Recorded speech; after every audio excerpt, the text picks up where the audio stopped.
series. It's week one. I'm joined by the lovely Scott from Convergent himself. How are we doing, Scott? I'm doing well, man. I'm excited about this because, hey, there's one thing I do know, Mark, is a lot of people are saying there's not much happening between now and finals and champs over in Sapporo. Yet, Celestial Cup has come and delivered. Celestial Cup delivering.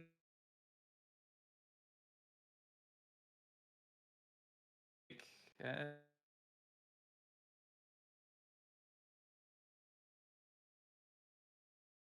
I think we may be missing a bit of your audio here and there as it's coming in, but yeah, it is a long wait. This is all the part of that I did hear, Scott. It is a long wait till Sapporo yeah, for sure. I'm We're a little sorry, man. closer. You said you got a few tech issues with that before, that computer of yours, but it's all good. It's all good. But yeah, hopefully this fills that void that people have been waiting for, right? For some competitive Apex, you're going to see some well-known names in these teams that are taking part, and obviously the kind of goal with this tournament, right, is it is one player from EMEA, sorry, and then you're needing one female in your team, and then that's us good to go. Oh, there we go. I'm dancing. There we go. We get a dancing cam as well. They're kind of getting things spicy here. I could adjusted it on the little camera I bought myself if you wished. I could do a wee quick zoom to one side and maybe could see. But yeah, so we've got the same. We've got 6 matches. It's a seeding week, so what's going to happen is there's 2 lobbies going on at the same time, Scott. So we're going to have lobby one that we're casting over, and lobby two will be getting done as well. And lobby two's got some feisty names in there. There's a team that I definitely wouldn't want to be facing up against in that lobby two. Um, but yeah, if you're paying attention, you've seen any of the notifications. It's none other than Effect and Hackers. I mean, what two teams players you don't want to come up against in a lobby when you're going through a seeding week. But um, as for this week, we've actually got some good teams in here as well. We've got teams like Roadhouse, who have been fantastic. They've actually been second in regional finals or third in the Pro League. They're heading to Sapporo come January, so they're going to be looking to do a little bit of good practice here. And then you've got Zuni's team of Despicable with there's Zuni and Taxton as well. They'll be playing today as well. So it's got a lot of big names in there. It's kind of stacked. I think you're right, and you know what? I think we're going to see some really like kind of thick fighting. We're going to see people getting aggressive because no better week to do it, right? It's a seeding week. You've got a lot of big names in the lobby. You may as well try and show your presence now because at the end of the day, people are competing for money. $300 up for grabs in December. You may as well just like throw your name in the hat, get yourself signed up, and then pit yourself against pros like this and just see how the game goes, to be fair. So yeah, we've got absolutely stacked lobbies, and a massive, massive shout out to Yusaki, of course, and Celestial Cup for having us, Mark. We've got a lovely production team in the background who's going to be bringing map and free cam and making us strong a viewing experience as possible for everyone in the rafters watching today. But yeah, our seeding week obviously kicks starting today. We're then going to be back with you every Thursday all the way through to December with 4 weeks of competing, an LCQ, last chance qualifier for those who are unaware, and then the finals themselves come December. We're going to be looking towards Christmas by the time this wraps up, Mark. So I'm really excited about it. There's going to be some competitive Apex happening at least every week, helping to fill Yes. that champs void. Exactly, and a very, very much needed for some of these players, and constantly keep that competitive flow going all the way through up until Christmas, up until Sapporo, where they'll be looking to do their overall best as well, and look to perform at the highest standards. And the only way to do that is to keep playing and keep doing it right. If you take a big long break until Absolutely. then, there's no chance of coming back strong. But you can see on the screen on the map, we obviously starting off with E District here, and none other than a central zone for the first pill so far. So we're looking at draft point energy bank sort of scenario potentially ending off here. We've got teams like Roadhouse already nearby. Anyway, Despicable is the team of Zuni and Taxant and the two teams we mentioned at the start. So these guys will be starting to make their way early on. We'll see how this becomes like one of these major fighting parts. Are we going to see any early engagements here down at Humbert Labs? It looks like no. And BBF top 20 are going to be there. There's two BBF teams in here as well. So two teams that are fighting for the same sort of organizational name. So see who's going to come out on top between these two sides. Yeah, I think it's a great zone to actually be starting with over an energy bank because naturally some of the challenge for a lot of teams, and it's going to be less so with this tournament because there's so many pro teams in it, people who are so accustomed to this map, is the choke points naturally that lead out of energy bank. But instead, we're going to see it on the flip side, people trying to fight to get in to energy bank. I think it's going to make for a really, really interesting game. We've got 17 squads in this lobby. We're starting to see some knocks right now. Orbit getting some knocks right now on Loha in that kill feed as well. So we'll try and get some eyes on as much action as we can as well. But we're going to see it, Mark, where we're going to see that Newcastle, Alter, Caustic, kind of high pick rate of Caustic and certainly Alter early on. But of course, Legend bands, how are people going to be able to adjust alongside their pro teammates when they're not going to have some of those comfort meta picks? Oh yeah, that's the thing that's going to be interesting because there's some players. Well, I was about to say something there, but then BPF top 20 is the first team eliminated in this lobby, so we already know there's BPF, the original side, is the side that's surviving a little bit longer already. But yeah, you're definitely going to be an interest in working alongside all these different changes when obviously there's six total maps, so we're going to have 5 different legends bans, so players are going to have to adapt and maybe not have their kind of go-to legend this whole time. So you just never know. Like hopefully they can play more than one, and they've got a couple up their sleeve that they can pass on to. So things like you said, Alter, Caustic, they're quite high pick rates. Newcastle being quite a predominant pick throughout as well, and even with the crypto and like some really good players coming out with a crypto and using that to their advantage and using it to quickly get that respawn beacon and get it sorted out and getting their teammates back as quickly as they possibly can without even being in any harm's way. So that's always quite good in clutch moments at times as well to kind of keep your team alive. Absolutely. We were just looking at Team Despicable, loving the names from those guys. But another big pick right now is, of course, Sparrow. Very, very deadly legend. But Team Hartley right now, Sparrow overextending and getting knocked. So they're just going to try and get that reset immediately with the Alter. The one thing that I know people really do struggle with on that Alter obviously recalling the teammate there. So Hartley's going to get pulled back to safety. It looks as though Zip on the Maggie with the recent sort of buffs to her toolkit, making her far more viable. Clearly just holding down the fort to make sure that they could get that revive off as well. But they're just going to be holding out on the northern side by Electro Dam. So Team Hartley right now just getting fully healed up and now holding the other team out. So yeah, could be a tough rotate for them, but they've got a lot of space. It's Team Bunnycore that they were just facing off against there.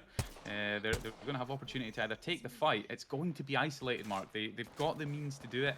The question is, are they going to? Or are they going to try and get out, rotate, and play for that end game? Yeah, this is exactly that. You need to try to think about end game as well. This is where the points all matter, right? You obviously want to get a few kills because KP points will add up and such as well. But yeah, getting to the end game, building up the points, and getting yourself in a position where you can actually go on and win the map, which gives you like a massive amount of points, right? Which is exactly what you need. The points for seeding week is a little bit lower than what it will be normal weeks, but nonetheless, it's just to kind of give you a position. Got a bit of backing going on, mate. Sorry to interject there, but Lady Pexy with the teabag. That's the first bit of toxicity that we've had in game, and it has to come from Pexy. Pexy, I love it. I love to see it. We all love a bit of competitive teabag and a little bit of mockery towards your enemies there. But Roadhouse coming up on top with that victory and that 3v3 teabag, and then just getting the zone information. So I think they're just having a whale of a time, to be honest, Mark. Yeah, they definitely are. 100%. A little bit of a bloating, so to speak, after they're winning their fights. I mean, nothing goes wrong with that. That's the best thing. Shooting death boxes or just a wee bit of teabagging. I mean, you can't go wrong with that. It's a mental game, right? I mean, it's completely fair. Get into the head of the other team. They're going to be, oh, why are they teabagging? And then they'll be thinking about it. But I'm a washy right now going down, and of course, you weren't believing the translation of their team name, were you, Mark? What was that, sorry? I'm a Washi were eliminated, and you weren't quite believing the translation. Yeah, I know. I felt I was a bit bemused by that. I don't know if that was a bit of a play on words, you know, like yeah, I'm a washy because it's like wash, you know. I just thought maybe that's a bit so convenient. It just seems almost unbelievable in a way for a Japanese name, but maybe it is. Japanese for disgusting or unclean for the viewer right there, and we've definitely seen some disgusting gameplay and some disgusting teabagging.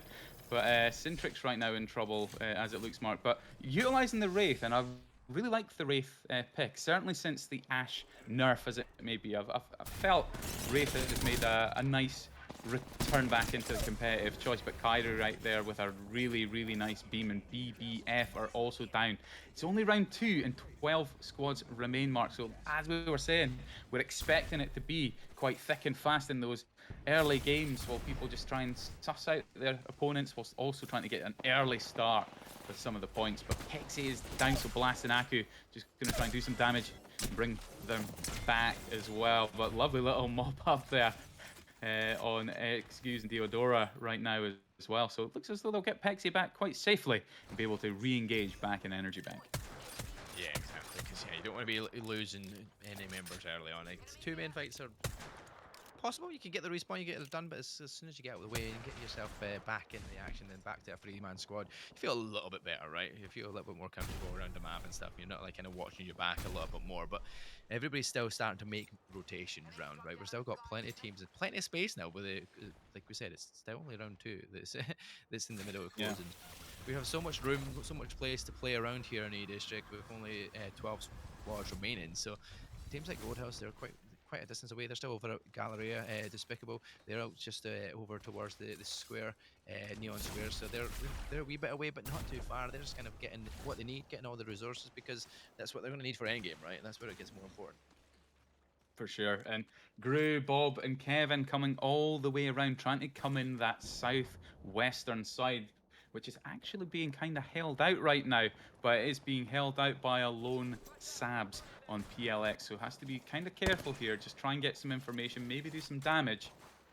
Because otherwise, if they get that entry knock, it could be over very, very quickly. But a really, really quick response there from Nat and Kyler there, coming down to help Sabs, ready to take the fight against Team Despicable. We're moving up so smoothly right now with the altar, but the response with that PK, you just can't really do much when you're getting slapped for 108 damage.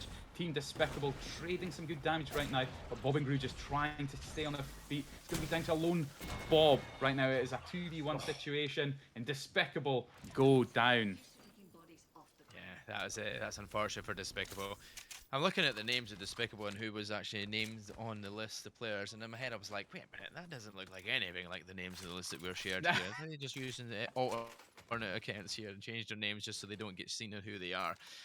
Like Kevin, I mean, that makes sense. It's a Despicable Oh, we've team, got more so- teabagging. What is going on? What kind of battleground is this, Mark, where teabagging is plentiful? Because I'm loving it. I'm here for it. I love a bit of teabagging. And we've got that right now. PLX just teabagging and just going for the rotate like nothing happened. It's just so casual. Yeah, So I think calm and collected. PLX realized who they were fighting up against it after they won that, and they're like, actually, I just realized who these guys are. Yeah, this is. Yeah, They drop ain't no it. Kevin the Minion. That might be Zuni. That might be Taxington. One of the two. They're pro players. Let's just take them out and just show off. Yeah, drop it A like little it's bit hot. of Mm-hmm. yeah, hell yeah. Yeah, Let's get I it. love it. I love it. But hey, we've got 11 squads left, and it's coming to that point of the game now, Mark, where people are just trying to maybe be a little bit smarter with how they play it. It's pulling back into Energy Bank right now. So many teams on the outside, and if they're not careful about what space they're taking up, we're obviously going to start to see people dropping off. PLX so split on that kind of south to southwestern side, and they're going to start peeking some shots in this build and see what damage they can do. But it's going to be Roadhouse and Team Hartley right now who seem to be most likely to fight, with Irex also looking out as that third party. So I'm actually thinking it's going to be really, really good for Silico, who are only a duo right now, and Bunnycore to take control of that northern side, set up some space, and play for that top 5. Would be the smarter play at this moment in time, because however you look at it, Mark, you get into a fight, you're going to have people looking at you and looking to do that third party. But Roadhouse back in the action right now. Pexi going in with the Mastiff and the longbow combination on a Newcastle, which is a choice, but one of those things. Blast 1 HP returning behind that barrel to get that health back up to re-engage, but they're ready for a fight. Roadhouse looking very, very good in this one. Yeah, they seem to be coming out on top no matter what they are as well. Players like Blast and Aku with Lady Pexi along board here as well. It's just, yeah, a very difficult task to come up with. Even if you're getting in the middle of what looked like a third party in the first place, they decided, you know what, we're going to rotate around the top half side. We're not going to go towards the two teams that are kind of looking for us to come towards them. So makes it a little bit easier if we can just fight one team rather than two sets of teams. But nice little play there here with the Alter to make their way in there, tries to get the PK shot off, does do it, and Bunny Core will eventually be eliminated there as Bunny Hammer will be finished off with. And yeah, that's us into the top 10 squads remaining left, and still a big enough map here and a big enough space to play around still for most of these teams. Yeah, I mean, the way that they managed to clear that team out, it was nothing short of clinical. So Roadhouse just doing so much damage and just getting ready to set up for the next fight. But it's now looking more clustered down on the south, where PLX are fighting right now. And they're just utilising that alter queue very, very nicely to get in and out the building, quickly dodging some of the caustic gas. Really, really well played in good usage of that utility right now. They're just keeping the pressure up right now, taking care, and they've got that Maggie drill, which can be so devastating when people are taking cover behind the building there as well. But PLX right now up against TLM, so it's Taylor and your friend Steve. I always love when people change their names, but sometimes like, which one's which? Who's who? So yeah, Team Taylor, your friends TLM. Yeah. I've seen that there as well. Blast there is rocking a Kraber and a Peacekeeper, and it's like, just like, oh, you know what? If one thing doesn't work with one shot, we'll do it with the other one. Finish it off. One shot the Kraber, and instantly switch over to the PK for that one shot, and that'll be done, right? That's an unfortunate face plant right into them kind of weapon choice. So, yeah, as it stands, we're still looking with Hartley getting a nade drop there on towards Taurus Princess. Hartley goes down as well. And there you go. You see the names come up really quickly there as Cintrix does get eliminated in 10th spot here. And Blast now also using that Kraber I just mentioned has got the chance. Interesting choices on the names, to be honest, Mark. But yeah, we've got some heavy fighting going on. I don't want to confuse myself even more. PLX once again coming out with a nice little fight on Team Lust there as well. A lot of these names very, very frequent in a lot of the old Celestial Cup Women's Comp related competitions as well. Team Lust being eliminated in 9th place. Scarlet Eyes right now, Kyrie, Billy, and Arstuck CC Alter Crutch on the Newcastle there. A helpful name to say the least, but we can refer to our very, very handy caster sheet. The production have absolutely knocked it out of the ballpark for us, Mark, to come into this and be all prepared for tonight. But Scarlet Eyes just tossing those grenades right now, just trying to put the pressure on the team who has to rotate the longest. But to be honest, I think they should start moving more to the north. They want to try and cut off any opportunity of the rotate. Kyrie just maybe overextending a little bit, but had the comfort of that alter queue and the nexus to return back to the team. But they're making the decision to rotate now while they still have time to try and find some good space, because it's not going to be easy to try and find a fight in there. But Team Hartley right now also just laying on the pressure with that alter queue, scanning that room. And that is a devastating comp if anything, Mark. An alter, a Maggie, and a Sparrow. Sparrow can do a bit of everything. You've got the alter for the resets, and you've got Maggie just for sheer brute force. Really, really nice comp that we're seeing from these guys. Definitely playing it quite well here so far, and I actually never seen quickly at the starter big.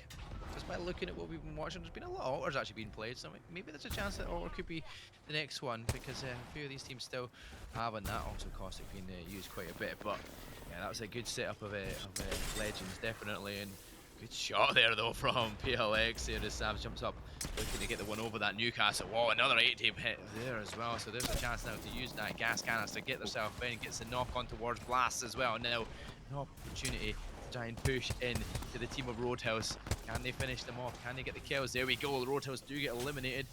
It is Izzy that finds Lady Pexy to finish it off, and now we're into that top 6. PLX do take a bit of damage here, and they will get a drop. Taylor and Sams will get that reset though, so you'll get a full 3-man complement as well back into the action. So yeah, finish off one of the big teams in the lobby, and now continue your way forward to see if you can get yourself even more points and even more KP potentially here as well, because it looks like another opportunity to take another fight inside, and it is. But that shot just almost knocks him, but the other alter is going to get hit and escape. In the corner he tries to hide, but that's too much damage being taken there for PLX. So much patience there from Kyler. They were using the alter Q, scanning the room, but the patience that was being displayed. Get a shot, move back away, go back through the port where you're safe. But Irix being eliminated right now as well by Kyrie there as well. So many alter Q usage where you can tell people have just gotten so used to it having been in the meta, where they're just using that utility so well, nading down, putting so much pressure, but no one is really looking at any other threats, because irrespective of having the height, an alter could make it up. But every other team seems to be so engaged right now in fighting their own fights that it seems to be a relatively safe fight for PLX up on that height area just now. So they're looking pretty good. I would say they're probably in one of the stronger positions right now. If they can win the height, they can probably win the game. Yeah, definitely. And as it goes to Scarlet Eyes, when you look at that squad, you don't recognise the names, but you will remember a few of these players just because it's Billy and Floating. Yeah. Floating obviously just qualified as well in the last chance qualifier as well. So for Men of Culture, so they're going to Japan. So they're on dogs as well. So I mean, Billy's a great player as well. So yeah, a good team to be up in the top height with the opportunity to kind of go on and win this game. Your top four squads remain. Silico still survival in that 2-man as well. So Izzy and Narumu looking to try and get their way forward and see if they can advance further in this. But Skylight, as to be mentioned, it was almost like cast a curse instantaneously. They're already taken out. Oh god, it For never that fight for happens. the height, it is PLX. They're just going to play it slow right now. They're going to get healed up. They're using that overflow amp right now, which is so deadly. And so easy to get reset with so little in the way of your heals. But PLX just need to slow play right now. They need to try and find whatever information they can, and using that alter key right now, getting the information to then play from behind the cover. Can PLX pull it out of the bag whilst there's other fights going on? Silico go down, and it is a fight for the victory. It's going to be down to Kyler. Can Kyler clutch up? No, Team Hartley come out with the victory right now. It was the team from the low ground there, Mark, that come away with the victory. So very well played. Yeah, that was a very close one in the end. There was a sliver of health, and I thought maybe that one pump would have done it there, but no. Hartley, they will come out on top. Deodora, Hartley, and Excuse make their way forward into our first game here on A District. A fantastic win to see. We'll get the scores later on to see how many points they've accumulated here, how many kills they do. But that's a first place. I mean, you can't grumble that off the rip, getting used to the players around us and whatnot. It's a good position to be in for sure, taking the win in game number one. Agreed. You can't argue with a nice 12-point banger in terms of the placement, but with the kills as well. It's a 10-point game, 22 points to start the night. PLX obviously had a massive game, even in second with 19 kills. They are making a That's statement just as mad. much. So PLX Team Hartley getting a nice leap up on that leaderboard early. It's only game one. We've still got another 5 to go. Anything can change and anything can happen.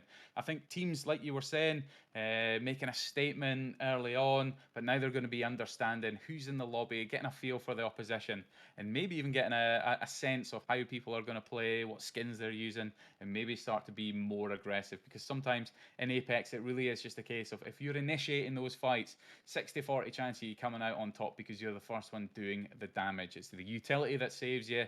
So teams just have to be aggressive. If they see teams starting to encroach in their space, start to focus, get those comms going out, and start to put pressure on them and come out with a victory. But Team Hartley, really great that they were able to win that, particularly given PLX were playing down from the height position. They had every opportunity to take that, and it was that gun. It was the PK. It either hits for 12 or it hits for 108, and it just didn't Yeah. pull it in the end game. But really well played. Big shout out to some of our other teams with some other kills. We had Road Heist with 8 KP, Scarlet Eyes with 7. But those teams with the multiple kills and really setting the kind of bar early, it's going to be the other teams that now just like reassessing, being like, hang on a minute, maybe we're doing this wrong. Maybe we just have to be the aggressors now and not play for placement too early. I don't know. It's still quite a mixed bag, to be honest, Mark. I'm not sure what to expect for game number 2. Yeah, definitely. It's a mixed bag, but like you said, people suss people out after this, realize who they're actually coming up against, realize that some of these players who they might well be, like obviously from their names have been changed and such like in the game, which could throw you off a little bit for a second, you know. Right? But you know who you're playing up against now. You sussed it out. You go back to the same map. Obviously got the same draft, but the pool's going to be different. Where are you going to go? How are we going to play the game? Are you going to play it a little bit more hesitant? You're going to be a little bit more wise to where you're going and where your rotations are going now. Who you knew you met on your passing the first time round. So learn from your first game, see what happens with game number two, and hopefully you get a good game like you just seen there for Hartley, who came out on top. But even a 19 kill game, that is a phenomenal start for sure if you're Absolutely. PLX as well. So I mean, yeah, if you're going to get 19 kills, you're thinking, I can walk this lobby, but I'm pretty sure you're not going to get 19 kills in the next lobby back to back. But I'm not going to say anything here because I already jinxed Scarlet Eyes, and I felt like they were in that strong position with the team that they had, and it did end up meaning that they did end up falling straight next in that team. So yeah, interesting position to be in. You've got players that you're thinking about. Kyler wise in that game, he got 8 kills. Nate got 2 kills, 8 kills as well. So there's two players there that are quite standout players so far for the two sides. So yeah, it'll be interesting to see where the players that you expect to be kind of up there in the kills and up there in the department of like wins because of their pro experience, if they'll see them slowly getting into that side of things and get better as it works along. There you have it. The scores on the board: 28 points there for PLX, irrespective of being second. Team Hartley with a nice 22 points. Scarlet Eyes and Roadhouse, the only four teams in double digits right now. So still everything to play for. And keep in mind as well, like this is just a seeding week. It's like teams are playing for the cash right now. Maybe they're just playing for pride, Yeah. Mark. They're like, hey, we want to be top seed. We want to be first pick. Because it can be those kind of small advantages that you play for that big final lobby where sometimes it just pays to be aggressive and not playing it as maybe as smart as you maybe would if it was champs in Sapporo. But nevertheless, it's that confidence that can really carry through games and make you really just like kind of push and push some more. And if you have a good mental game because you're confident, you're winning your fights, you're winning your games, teams are going to be able to just play on that for the rest of the night. I'm fully expectant that those four teams will continue to remain amongst the top five consistently if they can keep up that momentum, unless some other teams just use it as motivation to potentially just try and pull the rug out from under their feet. But Kyler and Nate right now both on 8 kills, with XQs on 7. Blast on 5. Really nice kill spread there from Sabs downwards, where got 3 bangers, 2 bangers. It's looking good. Not everyone's on the kill board right now, but there's still everything to play for. We're now in game number 2 in E District. I'm excited about what's going to happen. I think this is a great map for competitive, Mark. And hey, if anyone can do anything, it's pros. And even if you're not a pro yourself, playing with pro players, you always elevate your game, right? Yeah, 100%, right? You're always going to get better. You're learning from them. You're getting call outs. You're hearing what they communicate to each other in a game, and kind of learn from that, right? And you can then react to what's being said, and you'll get better knowledge. The more knowledge you get from the game, from the pros, the more you're going to be able to figure out where you should be looking, what you should be doing when you go around these corners, where you're going to be expecting to get an altercation. Like that's the way forward. I've said it so time and time again, and I do it. I play rugby, and when I go to rugby training, the one thing I say is from my experience is if you go into training and into any games or into practice or whatever like that, the same way you would go into a full game, then that's the same mental that you have to have. Because if you don't, the way you train is how you're going to play it in that game, right? So if you don't train at full potential and your fullest, you're not going to play at your fullest, right? So that's what you're Totally doing here. agree. This is seeding week. Play the best you possibly can. Show it all off completely, and you just get better. You'll get better. You'll play your game. You'll know your gameplay, and you'll know your game plan and how you're going to kind of take these games. And as you can see with this one here, we're going to Neon Square for this pill. Quite a lot of teams going to have to make that long rotation round because most of these players seem to be kind of more on that eastern side of the teams just because it's not a full 20-man lobby. So there's a few extras that would have been maybe picked in and around that area. So early on, PLX, the team that's obviously got the most points, most kills, they're already sitting They've got the nicely in prio. that spot. Yeah, you're Yeah. right. And I really love when the zone pulls all the way to the far west. So probably going to be looking to the south of Blossom Drive beyond Neon Square, where the staircase is. I think the zones there are really, really good because there's going to be so much potential for teams to build up in Neon Square in the early game. It could mean a big, big game. We're seeing teams start to rotate now. We're seeing a big, big fight on the south side by Shipyard. BBF top 20 are eliminated already, but Team No right now trying to engage as well, but 3 teams caught on a rotate, probably thinking it was going to be a safe rotate. However, big fight, and the Sparrows are already coming out. Quick thinking there to be able to break that and protect the Newcastle. So Envy's still going to be standing right now as well. Good oversight right now from Orbit with the G7 looking down, and with a Maggie no less as well. Getting that util out, keeping that pressure on the cover points, but with the Maggie ball in the bank as well. This could be really, really helpful for them if they need to get out. But Team Despicable just backing up now, realizing, hey, we probably wasted a lot of utility here. We've got some kills already. Let's just cut out. Let's rotate now and maybe play for something a bit longer. They're not getting the benefit, getting much of that loot right now, to be honest, Mark. But hey, they're playing for the long game, and I appreciate that. Yeah, definitely. Sometimes you could get a bit too much, and you're pushing too far forward and get yourself cut out. And it doesn't matter how much looting you do, right? You ain't going to survive the longevity of this game. So you're doing that. You're thinking the long game, and you go distance and change your way around. Yeah, though, they're still not giving up the fights here. They're still looking to chase. I don't think you're going to chase through that altar. So I mean, that would be a bit of a crazy one to think about. But sometimes you do it, and you get a bit too brave. But Aku is chased down one, so on the kill feed you can see Princess falling there, but that's a great shot with a Peacekeeper there, now trying to peek through that window for the opportunity to get that knock, but instead opts to get the teammate up, because the joys of having that Newcastle, right? You've got the protection, and then all of a sudden you're getting a smashed in PK through the 2 doors. There we go. Orbit is going to finish off Sims Crisis, and you then fall, so there's a trade back, but I feel like there's still that opportunity here for New to kind of go on and win this range. It's the third party getting involved as well, wow. so that's going to be a charged bow check there from Gru. They came back. They came back for the action, and I respect it. Like, so much fighting happening on this side of the map, which probably shouldn't happen in, shall we say, a true competitive sense. But at this point where people are thinking, oh, we need to get some points and get up on that board, it also makes sense. A great mother load there, but Despicable losing Kevin, the minion, right now as well. That Sparrow just scaling up on the walls and getting into the cover inside the building. But now they're all going to have to contend with zone flinch as well. So may as well just try and mop up, get some of those kills, and finish up what they can. Not ideal, but getting the scan with a Sparrow right now as well, understanding where the threats are as the zone comes in. Smart decision. Kevin the minion's just going to get that med kit off, and they'll just start their rotate now, try and mop up the duo as it happens. Even with the zone ticking at their back and tickling them, Mark, it's smart to just keep fighting.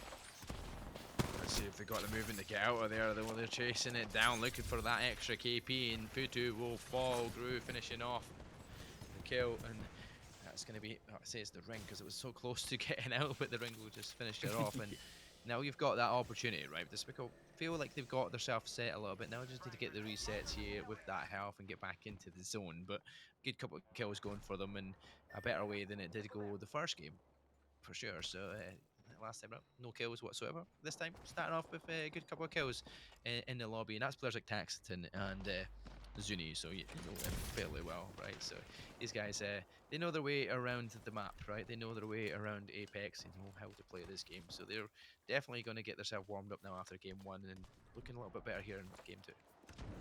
You've got to be careful as well, though, because sometimes that overconfidence, like thinking, hey, we're really experienced, we've played in Pro League, that confidence can sometimes be a team's downfall, because all it took there was for a third party or a fourth party to be in the vicinity, and a fight can really quickly turn as well. So let's hope that overconfidence isn't the downfall of some of these pro players as well. They've still got to play smart, because there are other pros in the lobby. There's highly experienced women's comp players and pro players as well in this lobby, where you just can't underestimate anyone. Everyone who's made it here today and signed up, like, the teams are fairly well balanced. There might be a few that appear top heavy, but you know what? Sometimes it's just down to how the RNG goes on the day. And look at this, Bunnycore set up, building a pillow fort out of rampart walls right now, just setting up ready for that peak damage, and not a bad spot to do it. They've got all the peak weapons, they've got the 30-30s, possibly even some G7s in the mix. It's that meta where you just have to be so careful at the dangers of long range. Snipers are coming back into the fold, but when you've got a rampart wall as well, not only are you protected through the wall, but the damage buff as well can be so devastating. So Bunnycore will be hoping to just land land a couple of clean headshots, get some knocks, and maybe it can open something up. But at this point, you're just really depleting a lot of healing items from other teams because you're not going to have much opportunity to really push of it. But Team Hartley as well, the winners of the last game right now, just holding out far away from zone, just trying to farm some kills right now as well, Mark. They're obviously confident. They're like, it's all right. We've got points. We can just be aggressive. And I respect the choice. Yeah, definitely. Like you've got some good points on the board straight off after game one, right? You don't have to push for these kills. You don't have to push for everything too quickly in this one, right? Maybe still play the long game, slow it down a little bit, maybe change the pace and what you did in game number one, because yeah, there is no need for it. You don't see teams like PLX just now either going for like massive kills so far in the kill feed. There's a lot more players still available and left in the lobby and teams than there was in game one. It just shows you the difference in how people have adapted to what happened in game one to now. So like that's the good thing that you see. You see the change of play, you see like, the slower pace that players are playing at. But that's a great couple of shots. But it does take a few good shots back here for the team of TLM. Taylor though got plenty of room to get back and use that utility here to get them back to full health again. But yeah, with shots like that coming off on both sides, you don't know. That's like it's like one extra bit of damage more, and that was either one of these two players were knocked. So you don't push it unless you've got the opportunity to kind of get in there quickly because they're quite a distance away. So you would have probably adapted or got onto that unless you decided, are we brave enough to go for that push? Would you have done it if you've got that knock? Do you go for that kill? Do you go for the rest of the team in that situation when there's other teams around you? It's a tough one. It's so risky, like especially with like legends like Caustic and Newcastle still in the mix. The reset potential is just so great with Newcastle, and then teams locking down with the Caustic. It would be a case where if Alter were still in the game, you'd probably be safe to consider some kind of push on maybe a Sparrow to help clear out some of those barrels and tick away that damage. So I think at this point it is just like you say, it's teams just getting aggressive and playing off that knowledge of how the first game went. We've got 15 squads left. Round 2 is just closing. This is far more akin to what we expected as a competitive lobby right now. But Despicable are also going to get the mythic bin. The slow rotate and the way that they've played has just set them up nicely to get that mythic bin. A couple of gold bow checks and a 30-30. Hey, if it's not a marksman, mate, I don't know what is, right? When all that gold right there is suggesting play the long range game. And given a bow check, I'd be giving a bow check to a fuse, have him stack all those nades, but instead he's got 7 thermites in the back pocket. 7 thermites. Get the nades, get the bow check, and start bleeding those teams with those explosive arrows. Very dangerous. But that kill feed's starting to light up a little bit right now as well. Kyla getting a nice knock with the G7 as well, getting those kills. 14 squads remain, but this is the point. It's the clutch point now. The teams who haven't been able to get up to that purple evo right now. This is when teams with purple evo might start to get a little bit confident and hey, we can take this fight. People aren't going to push that. They're going to be getting crossfired from other teams, and this is where the comms and the clever use of isolated fighting starts to come into play if you can isolate a fight. Really excited to see how this game starts to unfold. Exactly that, where we see how these teams take it. Once again, losing Bob the Minion, a few shots for that bow check again though, but good opportunity to try and get that kill there, finish it off with the R99 up close and personal. That gun can absolutely rip you to shreds. It does do so to one, but trade does come in. BBF and the kill feed goes down as well instead, but Gru here is not longer available at the moment. Bob the Minion trying to see if they can use their utility to try and get at least the other team down and finish them off if they possibly can. If not, get that reset on to Gru at least because they've pinned them down for now. Opportunity to try and get kills. Wow, the winners of the last game just got eliminated, so that could shake up the leaderboard there, Mark. So curious to see who's going to come out on top, but Despicable with that nice they don't even team.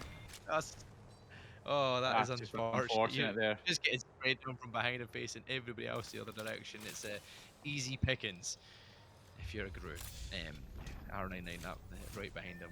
That's gonna have to get the banner back again. No, so you have to get Phil back to health and go back down there and get that banner because yeah, Kevin, obviously the floor for a change. Sides, there we go. Get back out here. We can get ourselves sorted. We're into that top 11 squads, and yeah, we said it time and time again. Definitely playing a little bit better than they did in game number 1. So and looking on course to get some good kills and the builder point score. Absolutely. Scarlet Eye's in a really, really good position over on the height to the south side of where zone is. They're going to have opportunity to potentially get some information and maybe slow play a little. However, depending on what they find, Mark, they could land into some real trouble. It's a good place to start playing from in this part of the zone, but over to Team No, who are in a fight right now. I'm loving the choice of Pathfinder. That is confidence right there, not only with your rotate, but your ability to do damage. The Maggie Ball going in. Look at the devastation right there, following up with the R99 shots, but that Wraith Portal just coming in at the right time to get them out, but they're just going to be followed quite, well, just calmly and consistently. Easy does it, Crypto goes down, and they're just going to try and get that nice little mop-up finish off the team, but it's a little bit of hide and seek right now. It's Scooby-Doo Apex happening right now. Bamawashi being eliminated in the kill feed right there. They managed to clear them out. So Orbit and Core just going to be able to take care of that height zone right now, potentially, if not just slow play from that low ground as well. PLX back on the screen right now, Mark. Yeah, as at the same time as well, IREX falls eliminated straight afterwards as well. So we're into the top 9 squads remaining left. PLX, like I said, the top braggers of that last game, right? They're still surviving. They're still in a good point scoring position now to start building up towards this end game. Are they going to go on back to back in like great positions? Because so far they've been looking like one of the top teams. It definitely is the top team just now. But I mean, wasn't really kind of expecting the names that I've not really seen these players myself personally. But it could just show you just the level of quality that we have across this lobby for sure. It definitely makes it an interesting watch. Long range weapons at distance here. The G7 trying to look for opportunities. You get callouts you can hear as well from the players probably around a bit. Because there we go. There's one of the players that dropped down and instantly fell to their death there as soon as they falls down. And 2 players and teams will start falling as Scarlet Eyes gets eliminated as well. So now we're in the top 7. That's 2 quick teams falling after trying to make their way back in from that zone, pulling in from behind them. But as it stands, top 7, Silicu is still evolved. There's a few teams still we've yet to see really much on the screen. Silicu's been one of them, but you know what, they're surviving. That's it. That's the main thing. Yeah, and as I called at the beginning of the game, it's pulling to the south side of Blossom, so teams have made quite a good job in rotating to get to this spot. Silico right now just looking for a safe spot right now, setting up, and they have gone with Meat Mountain. I respect the choice right now. Not only are you fully fortified, you've got the extra little bit of HP, which can sometimes come in clutch, but that utility of Gibby, Newcastle and Caustic is so deadly. They can set up a little base here and prepare for some of the end game, but they look like they're under pressure. They're panicking with that Maggie drill coming in from the side as well. But switching back over to Despicable, Gru right now taking a lot of damage as well, but still playing off on that height, which again, like we were saying earlier, could be really, really good to play from. But when that zone starts to close down, the opportunities become less and less. So for Despicable, they have to start making some kind of move right now to either steal some space, get some KP, or find a safe spot to play from. Bunnycore eliminated as well, Mark. Yeah, you've got an issue here as well. It's a 3-man party in here. You've got PLX, Silicu, and Bunnycore. Bunnycore obviously fall, but you've still got PLX and Silicu trying to fight this out here. Lust looking to try and get involved in the third party here as well, but PLX using that Maggie ball now inside that tight, close quarters. That will devastate that Newcastle wall potentially here as well and get over the top, but instead, it's going to be a, like, reset ourselves and get ourselves all these caustic is, going to be a setup as well. Kind of, I've seen pink and how was Nate running around with a caustic on the screen there? It was a bit of a bug, weird thing. I was having flashbacks to dodgeball in school with that Maggie ball. It was just like hitting everyone and everything in that room. That was incredible. But Silico managed to come out on top because of the util that they've got from Meat Mountain. What an incredible stand. It looked as though that was going to be such an easy wipe for the Maggie team, right? Yeah, it did look like it, but they managed to escape.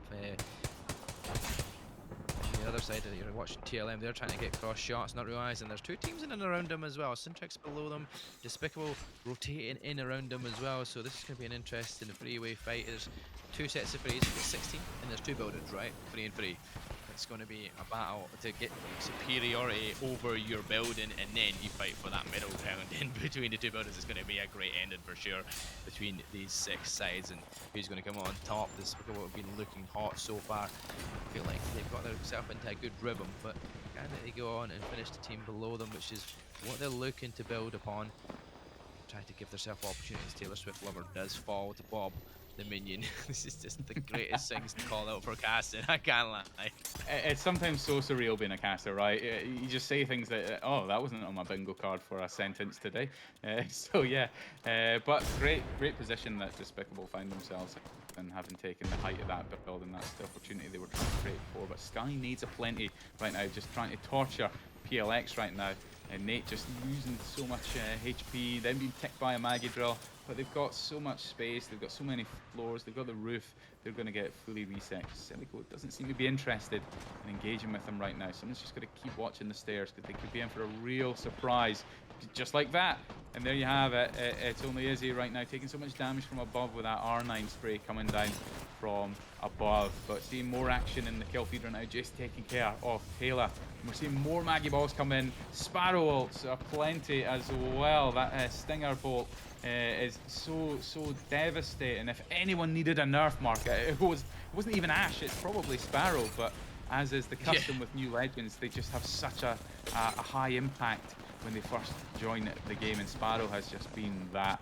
The devastation coming out from Despicable right now with the Mother Load, the Maggie, and the Sparrow. This is just such pure devastation from a utility perspective.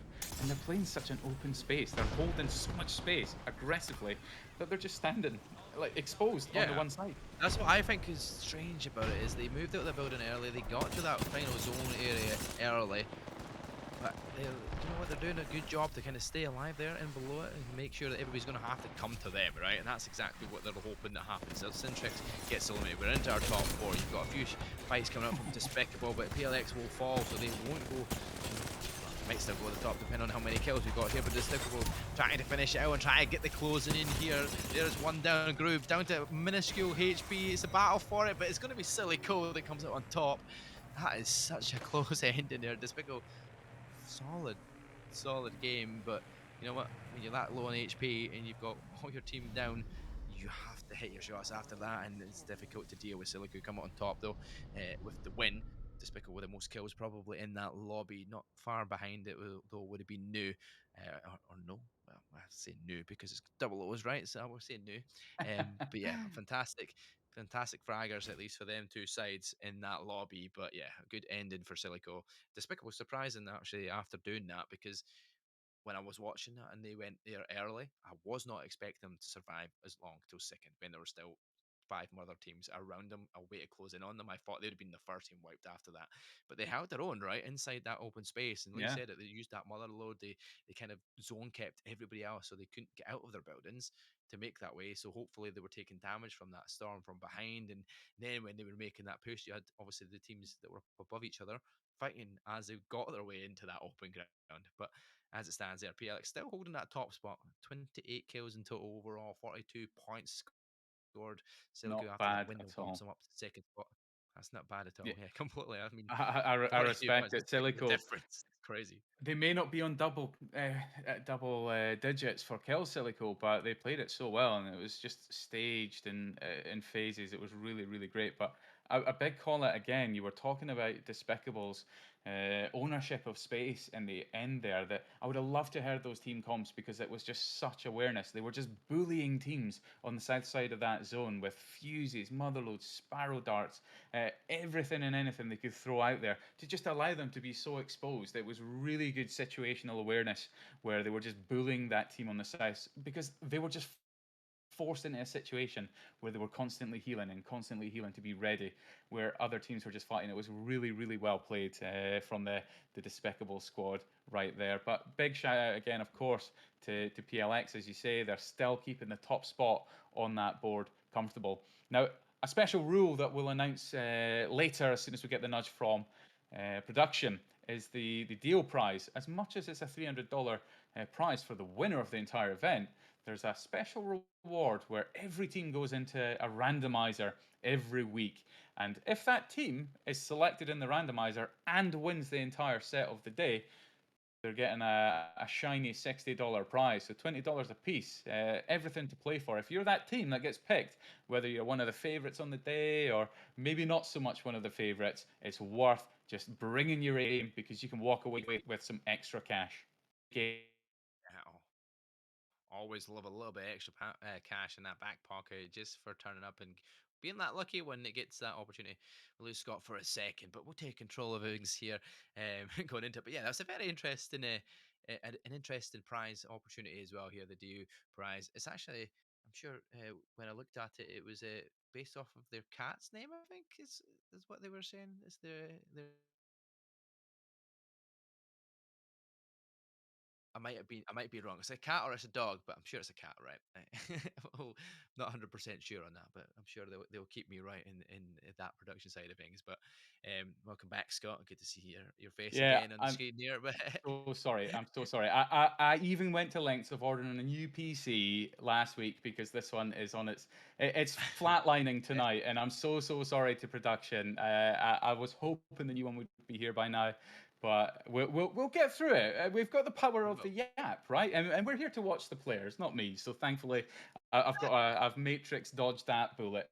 But my sincere apologies to both the viewers and, of course, you, Mark, in production. Well, I appreciate your patience with my technical difficulties right now.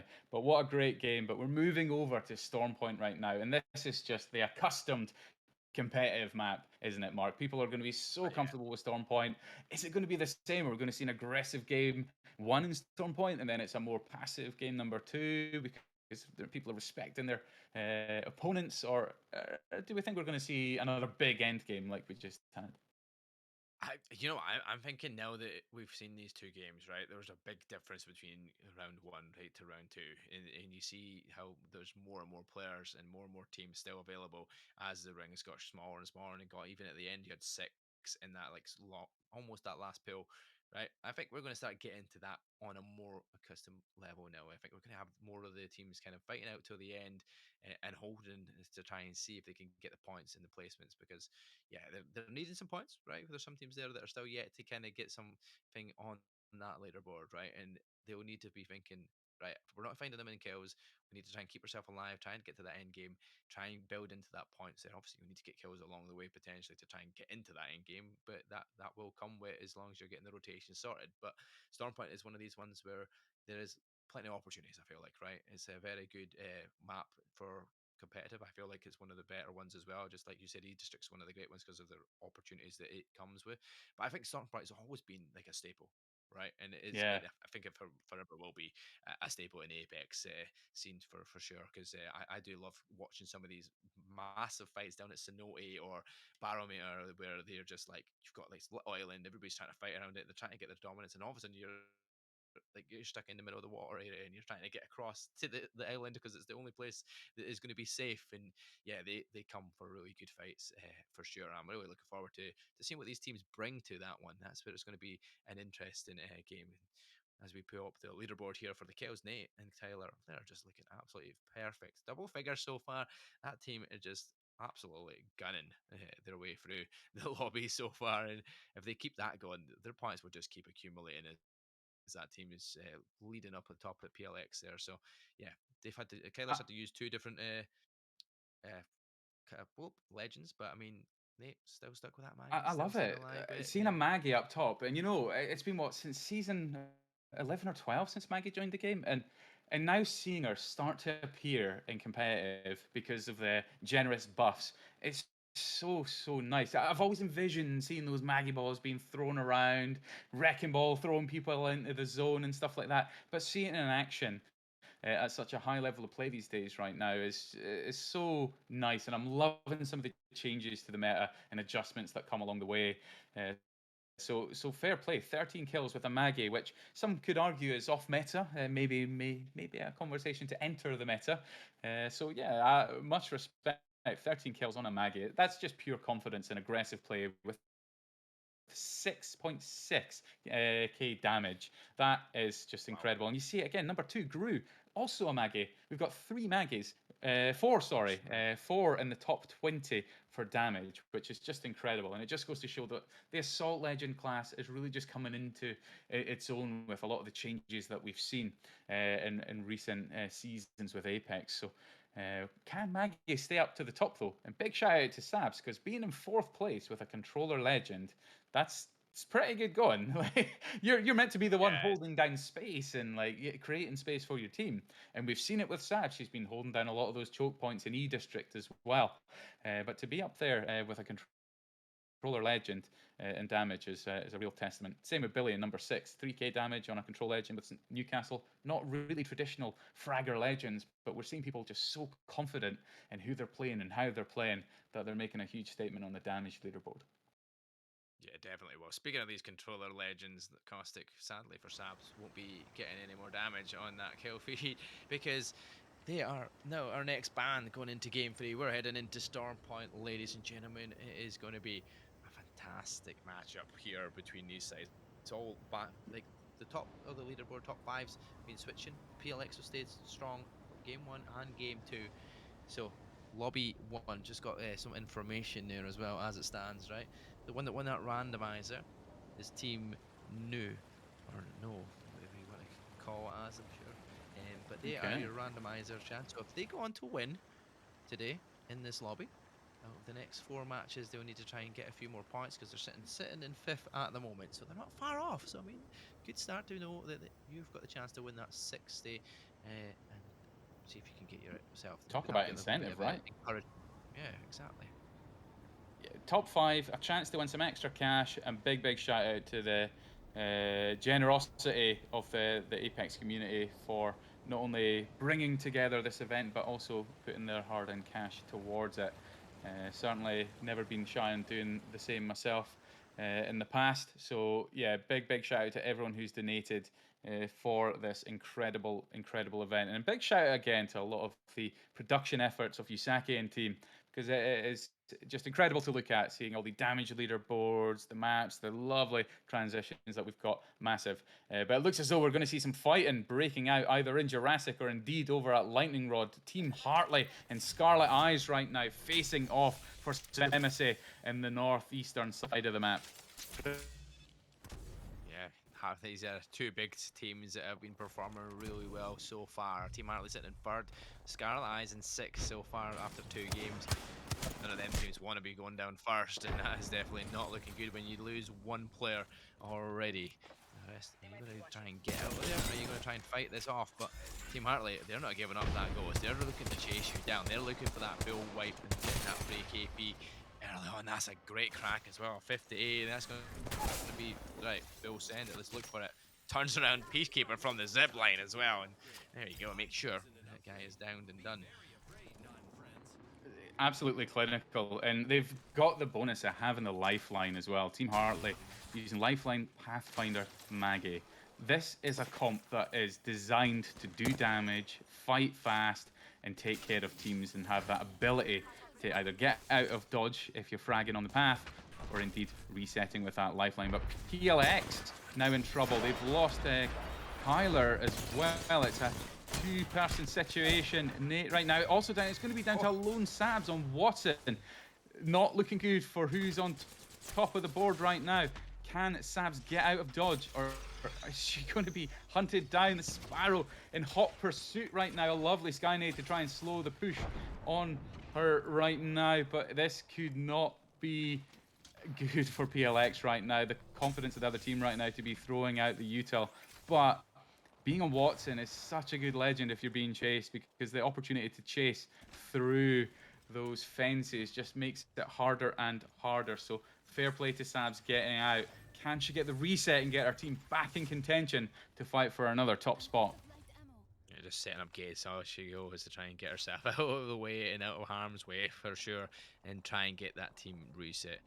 I've got one banner. You don't have the Nate banner, but surely if you get a replicator, there's a chance to get that banner anyway. So we'll see if they do so. But there's a lot of kills going down in that kill feed. And speaking of which, Silico, the winners of the last round, they're eliminated. And that is them out of this game straight away. Despicable finishing them off. And yeah, it's despicable. They're sitting in 4th. And just like I said, we're starting to see like the big names fighting against each other at the top of this leaderboard, looking for that early KP and give themselves that boost of points that they need. Because you take out the team that's above you, you're going to slowly start building upon them, even trying to leapfrog them as well, which is always a good thing, especially when you're into the kind of middle stage of this seeding week. So Yeah, and I'm not meaning to throw shade on anyone who's doing well so far, but I absolutely love when we see the teams at the top of the board kind of dropping off early in later games because I think it just makes for a far more exciting viewing experience as well. Lust going down in the kill feed as well, but you also got your wish mark because we seem to be heading down towards Barrow, which always makes for a great end Yeah. game. But yeah, I'm Yeah, I seen that. hoping. I seen that in the play game lobby where it was popping. I was like, "He's going down where I wanted Yeah, to go." Yes, yeah, I got my wish. my I didn't favorite. cast or curse that. Fair play. I don't often see battle zones these days, but it's nice to see teams setting up early. Roadhouse all the way in the south right now. Pexi hasn't even got Blue Evo right now. So just going to be trying to farm some damage right now, get those perks going, because you want to have your new Castle fat and healthy with HP, so Pexi is going to want to be farming some damage right now to be far more of a useful support mechanism. Because if teams see that you're on a white Evo and it's a Newcastle no less, they are going to push. They are going to push across the open. And what a dangerous map to try and push across the open in this meta as well, right, Mark? Oh yeah, definitely. I mean, this may I would hate to try and look get yourself across anything open space. You just get absolutely beamed. Especially even sometimes people with some charge rifles from distance are just phenomenal with them as well. They've been kind of used a little bit more as well in the meta as well, which is good to see because it's like when they change up the weapons and give it a few bits of buffs here, it definitely interesting choice. And I'm sure that's not just what I just called it. And is that a charge rifle that just got knocked there as well in the kill? I mean, like it's almost like I'm reading the playbook. Like what's going on? It's such an annoying weapon to go up against, though, isn't it? Ever since they've Definitely is. incorporated those amps into the guns as well, where you can get your skull piercers or your select fire receivers, it's worth it to use those weapons rather than rely on the RNG as well. But our production just trying to get eyes on some of the action for us. As you can see, a couple of teams still kind of late on the rotate, and they're going to be clustering in that sort of north to northeastern side through Jurassic. So Team Hartley likely to face off as well, but they've got to be careful because even though they're looking good on space, they also have Team Despicable. But you can see the pot shots coming in.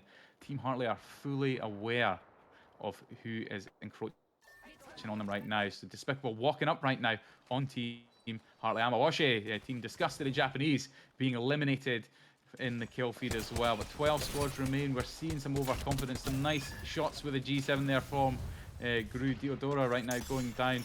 But so does the Lifeline ult as well, just to try and get that reset. But they're just sending it right now. That Maggie Ball, the buff since getting that fortified and speed boost combination now with that sort of speed pad. It's so devastating with Maggie.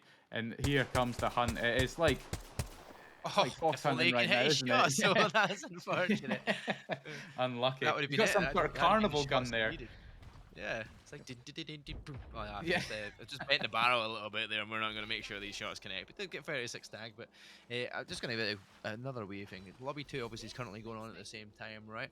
And their DU prize randomizer went to Katana, right? And the Katana squad, if I say it out loud, you would be like, yeah, well, that's almost a given because it's Hackis in effect in Belarus. So, I mean, what a squad to Oh, be wow. getting a randomizer. They are sitting in first so far in their lobby, though, so far. So they're not at the top. Okay. Scudens at the top just now. So that's got to be kind of Zach and Exodia who are up top. Just so Katana's got a bit of work to do, but could get £60 for an easy randomizer when you're a team like pretty much the Alliance squad. You know what I mean? You've almost got the full They've Alliance got a squad. chance, but Deal's wallet right now is just praying for their downfall, right? So it could save himself a nice $120 tonight, but it could be a case where there's a nice expense right now. But Roadhouse, Pexi managed to get her Blue Evil, but now being encroached upon. Walking across the open space with that Newcastle shield right now, and they're just clustering on the inside on the stairs. Nice hit with a PK from Aku right now. Just gonna play it slow, heal. They'll be trading off some small heals right now. Oh, but no, Futu being eliminated as well. Oh, we're seeing flexing on the boxes. Oh Oh, yes, kick that's it. flip. I love it. Kick, flick, and all. That's the Oh, best. yeah. That's it. I love that. Toxicity, man. I love it. I love it. Just Competitive right in the death toxicity. box. That's the way to do it, right? Oh goodness. What am I witnessing? Apex just brings up more and more fun and interesting things to kind of watch along as you just happen to catch these moments at times. You never know what you're going to see when you're in the spectator mode, right? That's for sure. you're choosing out of all these players and who you're watching. You randomly get these moments. It's fantastic. I love to watch it. Absolutely great. But yeah, we're seeing TLM right now trying to prevent any sort of mythic bin being stolen. It's only really going to be taken by a Newcastle team, if I'm being honest.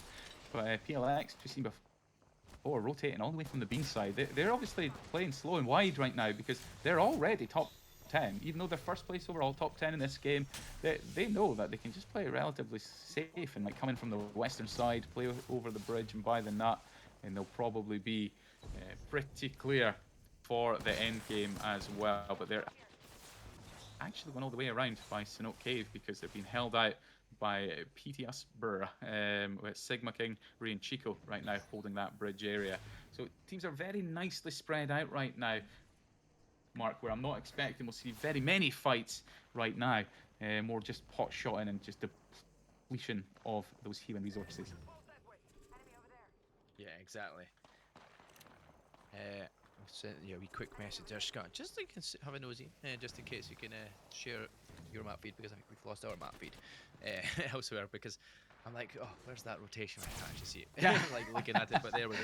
I realised our observer for that has disconnected. Maybe had some issues in the background, but at that point in time, we'll be able to. We will get that back for the viewers as soon as we can, of course. Get you some map rotation information as well. But Vermilion on Team Irix right now being eliminated by Gru. A little misfire there with the Sparrow ultimate, the Stinger Dart, or Stinger Bolt rather. Not really landing as maybe intended, but Despicable right now just sending it with that Maggie Ball. The full confidence right now. Maggie, Bang, and Sparrow. This is nasty. Cuts down Dixon, and then there you go, kill leader going the way of Gru. I'm starting to guess that maybe this one is Zuni, right? If it's Gru, right? That's my logic. That's what I'm thinking. I'm gonna say it's Zuni. I don't know for sure, not 100% sure. Has the confidence of Zuni for sure. He does have very much that confidence. I'm going to say it's him, but we can't guarantee that. That's the joys of them changing their names in the game, right? It makes it more difficult. But as we say it, Gru and Kevin, I mean, you do both go down, so Bob has to get the revive here on Gru, and now have to go and try and get their Maggie up as well. Oh no, their Bangalore up, sorry. Maggie. Yeah, they're going to get full reset and practically for free as well because teams are so spread out. 9 squads left right now.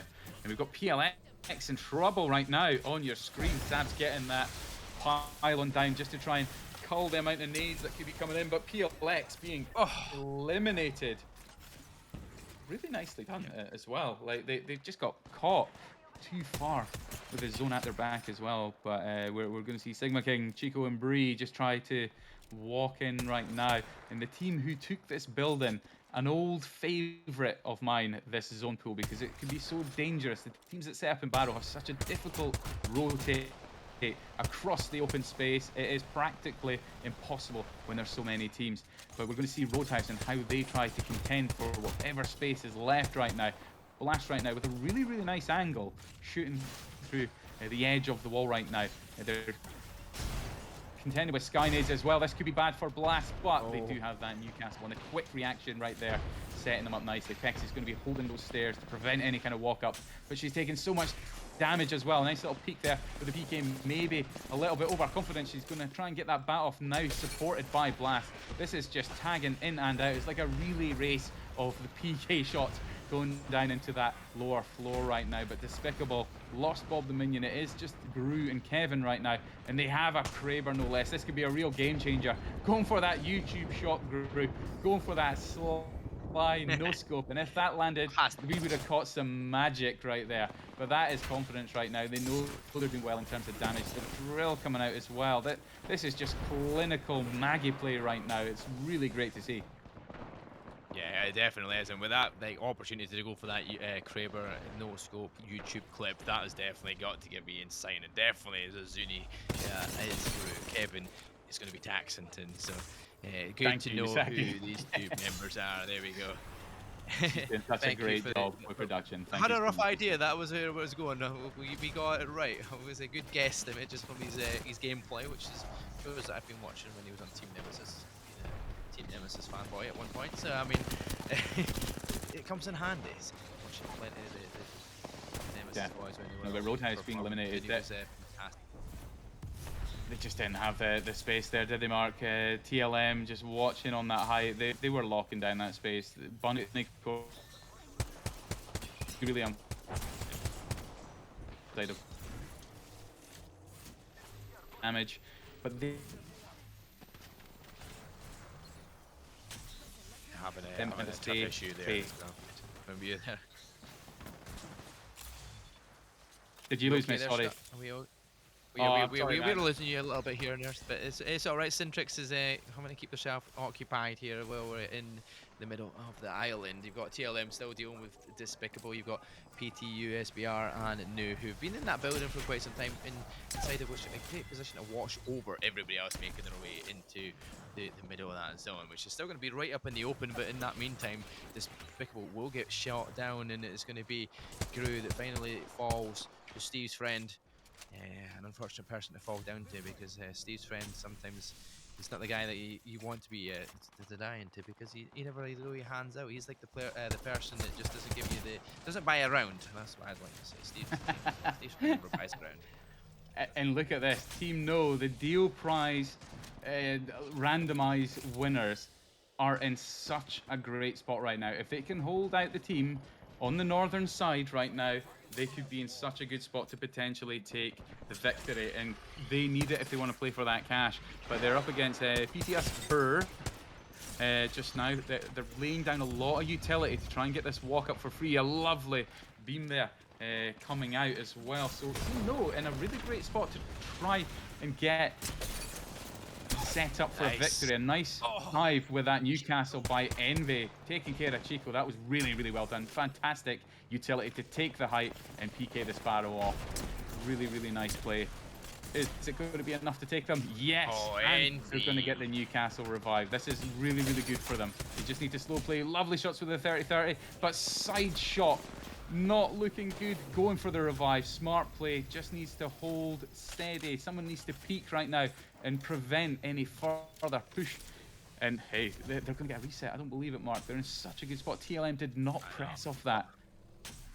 Surprising, but then knowing that Newcastle's there, and you don't know what's up in the background. But yeah, it was such a tight space to play in there. No managed to get that reset. You've got TLM just watching over the Syntrix, watching from the other part of the island as well, across the water, still trying to get away involved, but not deciding to go in and first party it yet. They're waiting their time when this zone pulls. So I feel like they're waiting to get these two teams to fight each other before they make their move.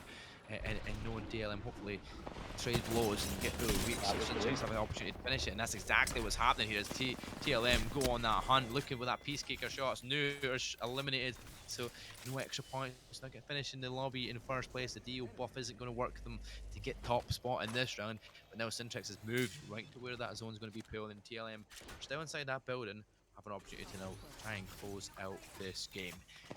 Who do you favour in this scenario? You're already set up outside, ready to go if you're Syntrix. Yeah, I think just purely because there's a Kraber on the other side, Syntrix just have to be careful of where their heads are at. If that Kraber lands, I don't see Syntrix coming out on top. However, they've got the utility. They've got Newcastle. It really is just going to be a case of who presses off the first knock the quickest and the best. That Kraber could be a real game changer. To be honest, Mark, I'm not 100% sure who to root for right now. Syntrix are so clustered together. However, they've got the safety of an intercept pylon. They've got Newcastle walls have just lost their charge as well. So this could be bad for some of the util right now. Here comes our counter wall as well. Fantastic play. That's fantastic. There we go. But our missile tries to come around the corner, does get taken out. And now you're down to two members remaining. TLM, they wrapped around different sides of them to come in 3 different areas, and TLM, they will come out on top. You know what? They had the opportunity because they had so much more space to play with, right? You're stuck in that one spot. And unfortunately, that was just the downfall, because everything you can just kind of get them wrap around in any direction, and Syntax just couldn't hold on. As soon as that wall went down and the counter wall came out, that was the most fantastic part of it to work out in their favor. So well done, TLM. You come out on top. No, though, after that round, I'm hearing it was a 12 point for A kills. I mean, valiant stand. that's going to Yeah. still be an opportunity building up towards that top spot. That's a good one, especially when PLX went out pretty early on. they smelt the money on that one. They were in such a good spot. It's just unfortunate that in that last engagement they had so little space on the northern side, just outside the building. The Kraber was such a difference maker. As soon as you get Krabered and you're up against some PKs, it wasn't looking good for them. Sintrix may have had an opportunity to win that if they'd maybe seen the Kraber knock and moved a little bit quicker. Had they moved a little bit quicker and played off the initial knock, they may have, I guess, surprised TLM quick enough to maybe switch it in their favour. But still, getting second place out of all that is still pretty good going, to be honest. Sintrix, of course,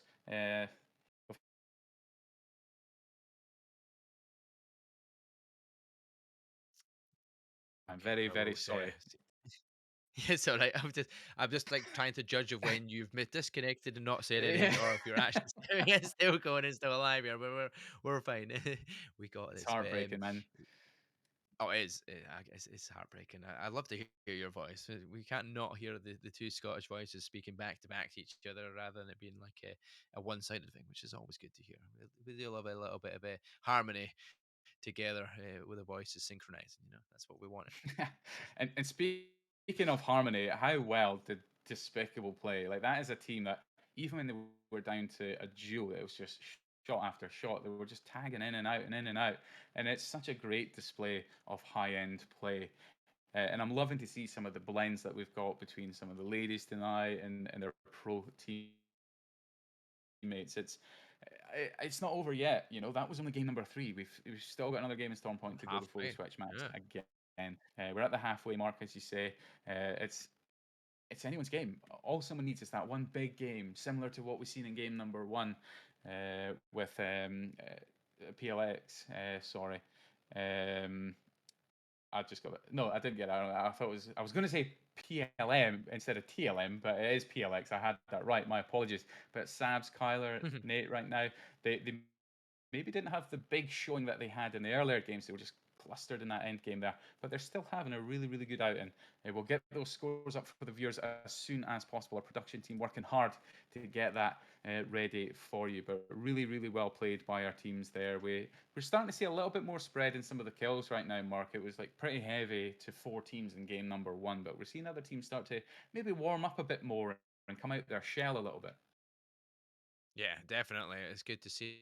There's only a couple of teams still that are looking to find it in a first kill at least on the board, but nobody has gone scoreless, which is always a bonus, right? People have got points on that board, but yeah, like you said, starting to spread the kills a little bit around. You've got, like you said, Nate's been one of the top fraggers, still continuing to do so, but we jumped up and was it Dirtums is the one that's jumped up to the top spot. There were 14 kills in this lobby so far.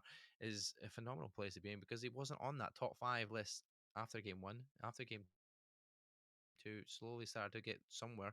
Obviously, maybe off that screen, but from that game, it was a fantastic position to be in to push him right up to that top spot with what was it, 7 kills in that last game.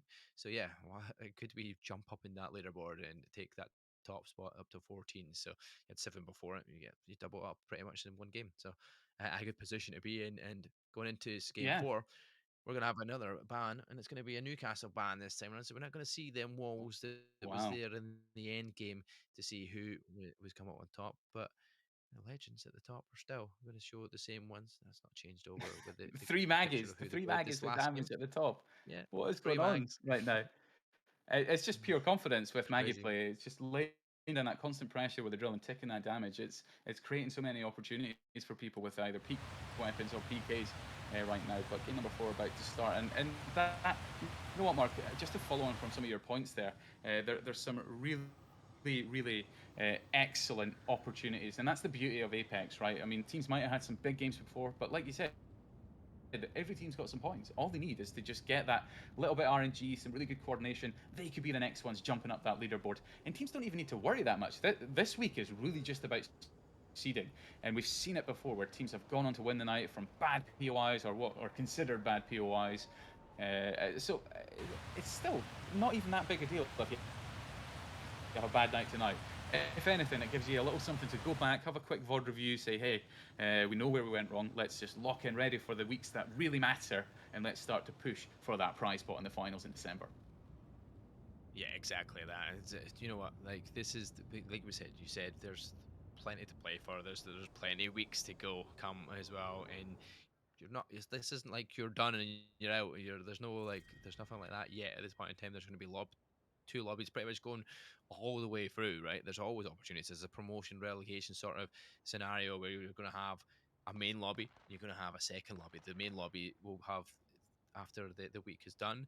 It'll be like the bottom five of that lobby will get dropped down into the lobby, and the top five from the lobby below are going to go above. So you're going to constantly be playing. You're going to be constantly learning and hopefully progressing and staying in top that main lobby for that opportunity to win in the end. So it's going to be a fantastic set of weeks here to come, and so much Apex Legends that we're going to be seeing on your screen every Thursday. I'm looking forward to it. I booked my seat right here on this desk, and hopefully in this desk for most of the time as well. That's the plan anyway. There's more than just me and yourself as well, Scott. So there could be chances where I get to sit and watch it and enjoy it. So we'll see. Just But sit back, going watch, and enjoy into the ride. Yeah, I game feel four, you I on feel that like one. I've proper casted it, by the way, because I do see where this zone is going again, and for some reason we've not seen it very You often, called and it. I just call Yeah. it, and we get it back to back. So I mean, what can I say? I It just is want to a call out as very well. Whilst we're on the map there, Despicable also lost tax already. Celico were so confident that they landed in their POI, took a 1v1 and tax lost it. So Despicable are already down to a duo. So that is where we're seeing some action on the kill feed already. And we're seeing even more right now with Envy having taken care of Reflex. We're seeing a fight all the way in Sanoke Cave right now. And what is this? We're seeing Revenant, Pathfinder, and Maggie. I think Team Nor like, hey, we want kills, we want points, we want cash, and we want that pizza money. $20 a piece. We'll order ourselves some pizza after the games are done. So I love this choice. Like, this is just pure. Hey, we're sending everything. We're sending everything. We're getting some points and we're winning. Bold choice from Team New.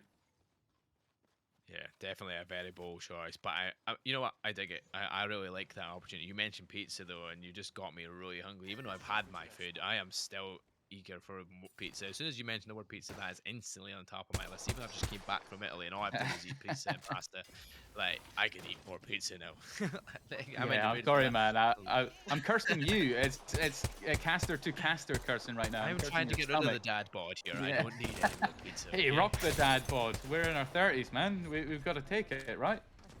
Yep, exactly. That's the reason to get old, right? To get that rock, that dad bod. You're Yeah, right. it's an excuse to Maybe I get should use fat, right? Christmas That's isn't very coming, true. Mark. We're entitled. We're permitted.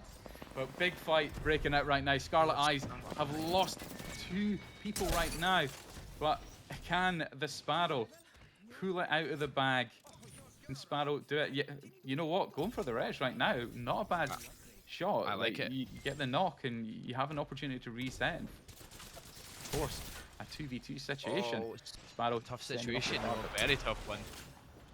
In this Yeah, situation a where the rough one. peacekeeper needs the shots to hit and does. You know what? This could be Floating's opportunity here to try and get the kills done and actually get themselves surviving this. But as we jump off Here board, you comes the do see third party, mate. Bunnycore getting eliminated in the meantime in that kill feed. We're down to 16 squads, but yeah, third party, that could be an interesting one if that is the case, definitely, because you're that weak. You're down to 2. You were down to 2 at that one point. You don't want any more teams getting involved here because you're going to be very much on that struggle bus.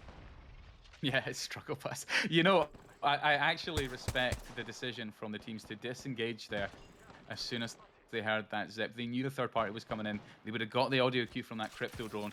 And that is a legend you do not want to be facing up against when you're just in that position of healing up. It's getting EMP'd as well. So really good decision from those teams to disengage. And we're switching over to Jurassic now, where we've got that charge rifle action that you so desired. Are we going to see a nice cheeky hit there? Unfortunately not. That's close. Maybe give a haircut there. Maybe give I'll a try and say haircut. the name, I dare you, because I don't forget. I'll maybe I don't get know who that team my is. bag I'll of do that for Scrabble this letters, throw them on the table, and make more sense of that name. So Team Futu Yes, probably. right now, walking around with a charge rifle and the name that we shall not utter because we'll probably like summon a demon before Halloween or something if we utter it. But PLX right now back in action after maybe not the big game that they had in game number 3. They'll want to make a statement and stay comfortably on the top of that board right now, just sending it. PK is coming out. BBF going down in the kill feed as well. Yeah, exactly. Looking for more KP for PLX, which has been one of their strongest things so far in the last 3 rounds. Yeah, last 3, well, last 2 at least. Before the last round, that wasn't as good this time round. But you know what? I think they're starting a little bit better this time, and actually surviving longer than they did in the last storm point. So I mean, that's a start. All of a sudden, you want to get yourself back into flow again. You don't want to be kind of going down back to back really early on in the games, because you start to think, wait a minute, this district with our map. But Silico, no, this is the team that started to get involved in that third party. They've lost Izzy. You know, they're starting to look to get some knocks on the opposite side. So it's a kind of trade battle for now. But is it a 1v1 scenario that we're in here? Or is it a 1v2? Because if it's Deadly Sue's looking to see the player behind that shield wall. Here comes a challenge. They're going to use their shield to defend it. It's going to be with the shots of the PK, but they're not going to hit. And it was a 1v1, and Scarlet Eyes comes out on top, but inside the zone as well. So they're going to try and get that res and get out and get healed up as quickly as possible. Yeah, they're very, very lucky that they've got just enough time to be able to do that. Get everyone up on their feet. The Maggie may just get this off. Just, getting off in plenty of time. So Scarlet Eyes with a nice little mop up there of Silico, who'd started the game on such a high, taking that 1v1 against Team Despicable, but Team New right now. And I feel like I'm saying it right when I go up an octave, like Team New. New. So Envy right now swinging out on the red. Oh, yeah. New. But Envy got a great off angle right now. Fantastic swing there on Sigma King. Right there, and being on the rev, if things went wrong, you've got the dive to try and get out. Fantastic swing there, just drawing the attention and going for the flank. Really, really well played. But they're so far away from battle right now, where all they're trying to do is just mop up on and bully the teams that are rotating late. Look at that. They're not even going to get an opportunity to take that evac tower, because Envy is just policing it right now. You ain't getting on that while I'm here, is what she's saying. So really, really well played. 100%. You know, the funny thing about this, like, we've seen, obviously, it last time around, right? It was early on, everybody making the rotation early down to Barama, right? There was lots of people down there early, getting fights off down there. But now, this time around, we've got about 4 teams down there, and everybody else is still on the outskirts. They're not pushing early this time around, but we're only down to 10 squads remaining already, because they've took all the battles before they even start making the rotation. So this is a bit more brave. Look, people looking for the kills and looking for the fights before that end zones even start to get pulled in, because you know what they're like. This is an easier fight if we're in 1v1 situations. We don't want to be in a position where we're surrounded by every other team, right? We don't want more than 1 team or 2 teams to be involved in this fight. We want to try and finish them off where we can and get our KP, and then start making that rotation. Because there's plenty of time on the map, and there's plenty of room on the map before the rings all close. So why not do it before you get to the main gritty fight in the end, and where it becomes an absolute cluster?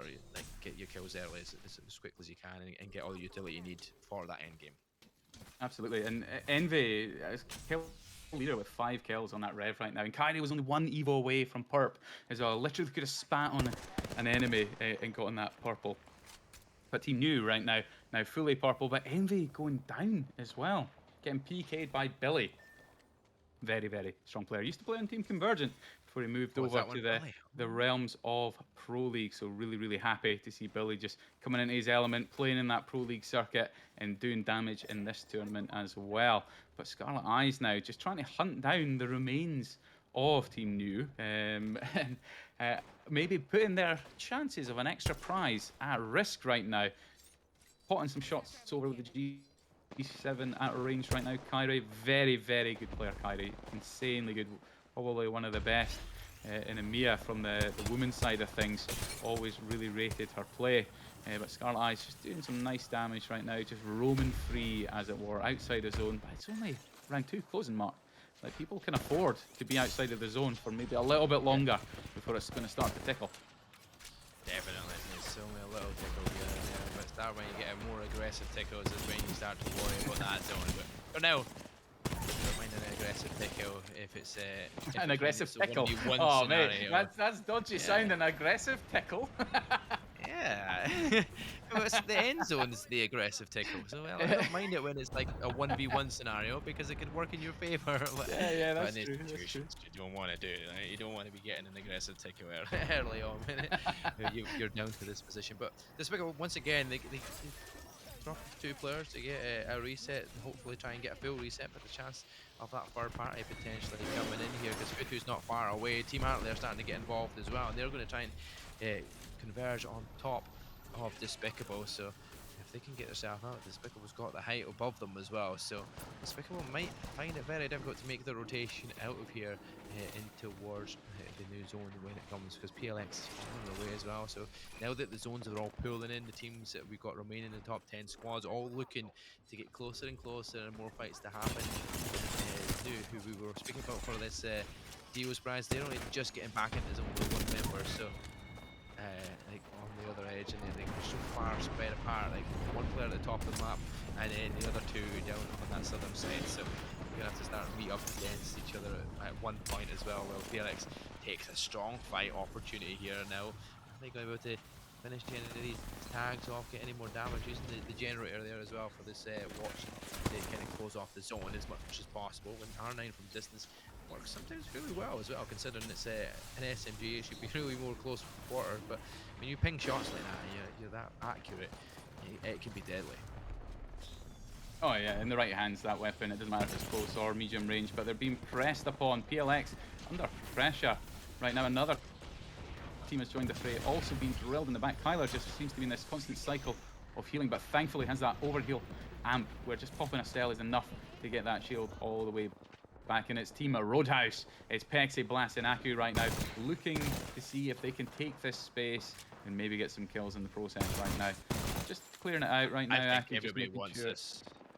Everybody wants like, this team zone, don't they, at this point? It's so good to play from, but there's just not much of a zone in it, where realistically, if I'm the team on the south, I'm already thinking about trying to get some additional space, maybe deeper into Barrow, see if you can get underneath the center of Barrow into the shall we say the tunnel system. That can sometimes be a good place to play from and set up for an end game if it's ending up on the southern bridge, which is looking like it could be for this particular game. But of course, when there's only 8 squads, you can afford to maybe be aggressive and just take the fight, because the chances of a third party are significantly lessened, of course. But indeed, Scarlet Eyes getting out with, well, a dream almost. Skin of their teeth based on their health.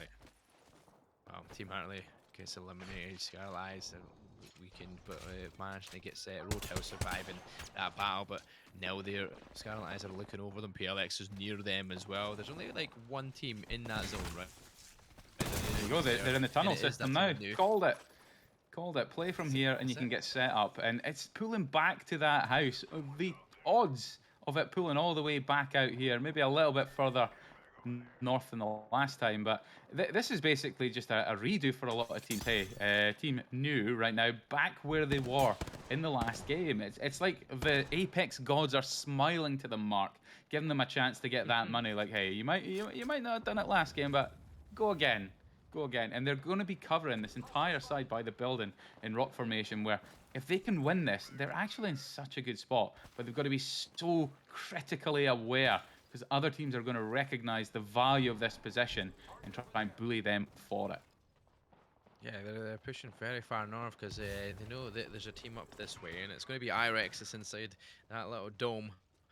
And they're going to try and close them off, at least stop the watching them. But while they do that, there's a chance that other teams around them start making their way towards that new the building that they were in, and Scarlet Eyes is going to make a rotation round. Roadhouse is still trying to fight through Scarlet Eyes at the same time here, and in the kill feed you see Blast taking out one of the players, like trying to look to see if they can finish off any more with that Braver shot from distance, looking for anybody making rotations as well. But if we can get opportunities to do it, let's not try and take the team out before they make it. And there's the scan done. Now we can find the players down below. Tags come above their heads, so they know exactly where it is, but you just can't hit them shots if you're Aku. So instead he resorts to the R99 to deal the damage. The storm behind him is going to start charging, and even taking a little bit more damage now. This is where it starts to tickle more. Yeah, it's really unfortunate for Roadhouse. If some of those shots had landed, they're probably already looking for the rotate. They're now stuck in this position and just trying to kill on the go, kill on the move, and they're just so limited in space that they can play around here because, of course, Team New were across the way. Irex being eliminated as well. But people have just been absolutely brutalized walking across the open space right now. And it is, of course, Team New who are doing the damage. Oh, New finished off Roadhouse there, yeah, for sure. And now you're down to one player of Scarlet Eyes, and you've got three more members of Lust to deal with. Lust have got the unfortunate position of being like quite far away from the new zone, but you're gonna have to watch different directions here at this point, right? You've got Lust, one of the players of Lust trying to fight the final member of Scarlet Eyes. You've got New making their way around and back to that building where it worked out almost well for them last time round Yeah. at the end. So let's see where we can go from here. If this is going to be the winning zone that they need now again after learning If from Team their New mistakes. don't win this, something's gone horribly, horribly wrong because they managed to hold that entire western side from the house to the rock formation, and now they're just owning the space right now. Lust are so clustered on that building, unaware that there's, of course, just a solo to the north of them. We can obviously see that information because we're in the observer slot, but for all they know, it's a full team on the northern side. So they're just being so cautious right now. But Scarlet Eye's about to go down, the lone Maggie about to be found. And I'm feeling it for our Rev team right now, where Envy and Co could take this victory and make a statement play to try and get towards that bonus prize. Yeah, exactly. I want to see some of these nice, crispy Craver shots. Let's put it on the party and let's start signing this winning slot here and pushing yourself up that overall leaderboard for your chance to win a £60 prize or $60, £60. Yeah, What is that? $60. Yeah, that's right. $60, yeah. We work in dollars here in EMA. This is what I It's forget. confusing sometimes, right? It's very confusing sometimes. Oh, that Huge nade, though, that nade. sky nade's Juicy. massive. That's opening up so much, and the Maggie ball will follow up. Orbit's going to take so much damage, though, going up in the open, but hopefully that Maggie ball, with the support of the team, Doldrums has been the highest kill fragger in the lobby so far, looking to add some more to that lobby, trying to win this lobby for them because it's the last squad remaining. Chance to close it out here. Two players to deal No. with, but now it's all down to Doldrums. Can he do it? Is he going to be able to clutch up with Did the I cast PK a in curse? hand? No. Oh no, we're not caster cursing it. We've Oh, got they've got the one. overflow. This is it. Path wins this. 1v1. Has to win this right now. Takes the height. Exactly how it should be played. Looking down, causing the pressure. But no, the return damage is just so great right now. Oh, the challenge from Velocity goes back at it as well, and he gets the kill, and all of a sudden, New are saying, no, what have we done? Yeah, no way. I feel bad because I said if they do not win that, something went horribly, horribly wrong. And it started with that excellent nade from the Maggie. Perfect nade to start to open up that fight. Sent the ball down, just got overly aggressive. And it feels like Lust just knew that was going to happen. You guys heal, I will watch back and peek. And that's exactly what happened to get rid of the Maggie, force a 3v2 situation, even though on low health. But the Wraith with the clutch play to port the teammates out, get them to a fighting position, unless we're able to just coordinate that perfectly. So it may have gone horribly wrong for New, but realistically, it was just prime play from Team Lust there to play that the way they did. It was excellent utility usage, and what a clutch for the win, especially after that opening nade. They should not have won that, but they No. did. And hey, fair play. Yeah, the nade and then the Maggie ball that follows. The fact they got Orbit out so quickly as soon as all that damage came in against them and they got that down, that gave them a wee bit of an opportunity to kind of fight it back. And Lust, well done to you. 7 kills in the end, 19 points overall for that game. But obviously, New with the most kills in that lobby, they got 12 kills once again. Like just absolutely frying. And you know what?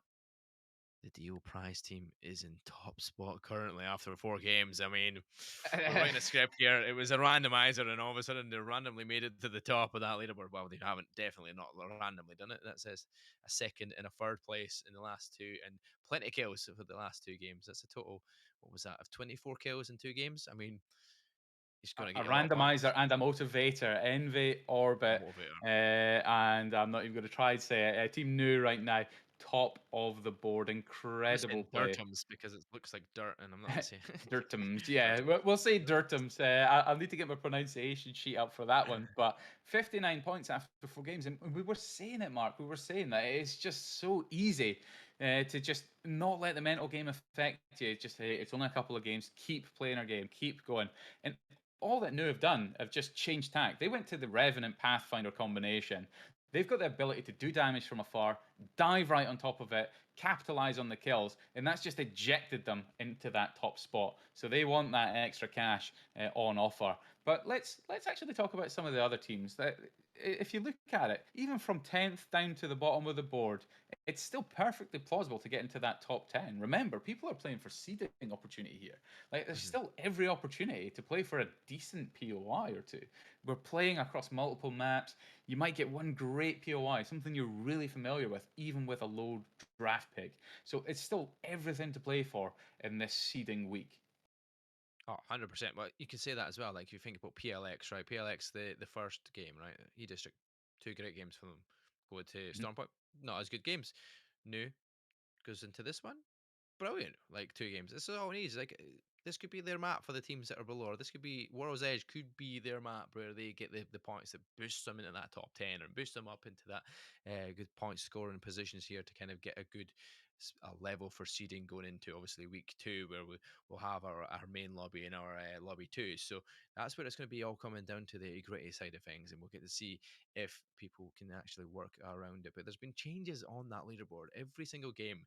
Teams have Yeah. bounced up multiple spaces by a good win or a lot of kills. So it can be done in these next two games here on World's Edge, and you can't not say anything to anybody. Like a few players, even the bottom of that leaderboard, you get two games where you're getting 10 kills, maybe.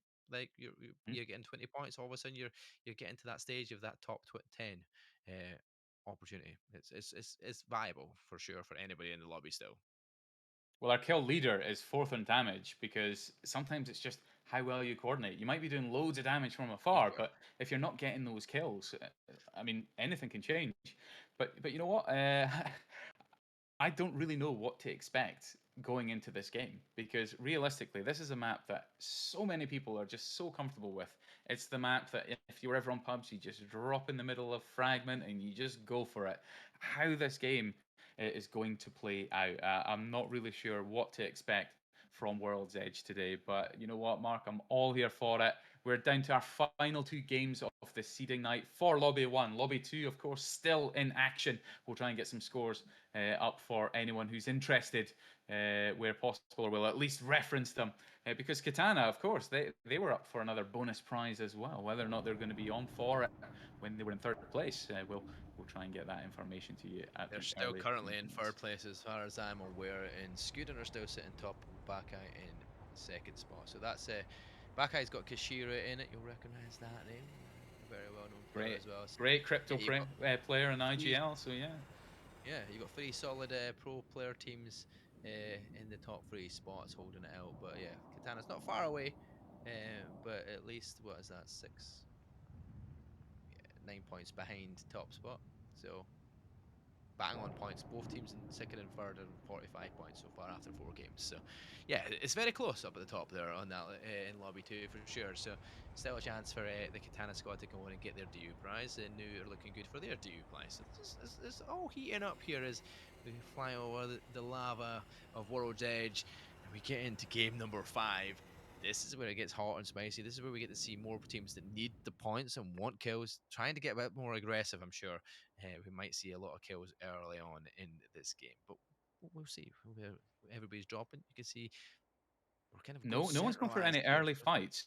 It's relatively well spread out. I think the biggest risk right now is probably Skyhook right now because they've split across both Skyhook and Trials. But it looks as though we're going to be ending the match. So it's very likely we'll go to a quick break for the viewers as well as the players. So we'll await any further word from production. I believe we are taking a couple minutes break just to get reset for this lobby. But yeah, it's just going to give teams that little bit of extra time to strategize for this turnout in World's Edge, Mark. As we've seen there, just from how teams are dropping right now, quite well spread out. Not really going to be too much risk of any early fights, other than maybe some of the ones we called out, like Skyhook. But nevertheless, Lust have so much space on the eastern side. They've got Fragment, they've got Overlook, they've got so much space where they can just rotate however they want. So Lust are obviously the winners of the last game, but looking in a strong position to be set up for whatever the zone pool throws at them. Yeah, you know what? That one was looking like a pretty centralized zone in the first one. Maybe that like people will be like, "Oh, wait a minute, I got a Kraber and I'm ready to go to this one. This is my perfect zone opportunity." But no, obviously nothing early on as we look to be kind of starting a match. I think there was a wee bug going on in the first place, so maybe not get too much of a break here as we might be starting that game relatively soon. But for sure, it's going to be an interesting one either way. I like certain spaces that you'd like to be playing, or any choice of PY that you'd be picking, Scott, if you were to be going into like Game 5 World's Edge. What would be your kind of draft pick? Um, it's a really good question, mate. To be honest,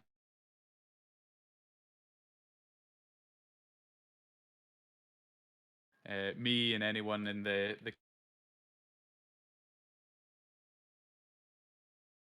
Unsure of and what whatnot. You're saying, buddy. There, I don't understand where you said you were. You said you liked Oh, what was it? did Climatizer? you lose me again there? My apologies. Climatizer has always been one of my favourites and has been for any sort of convergent competitive team as well. Climo was often a big area for us for edge style play. I love playing Climber as well, but if I was to really like change the game a little bit, you do have favourites like Trials, of course. Trials being so goated if you're playing ranked, but Comp obviously a great way to get set up early as well. So I kind of favour the north side of the map when it comes to World's Edge. Personally, what about yourself?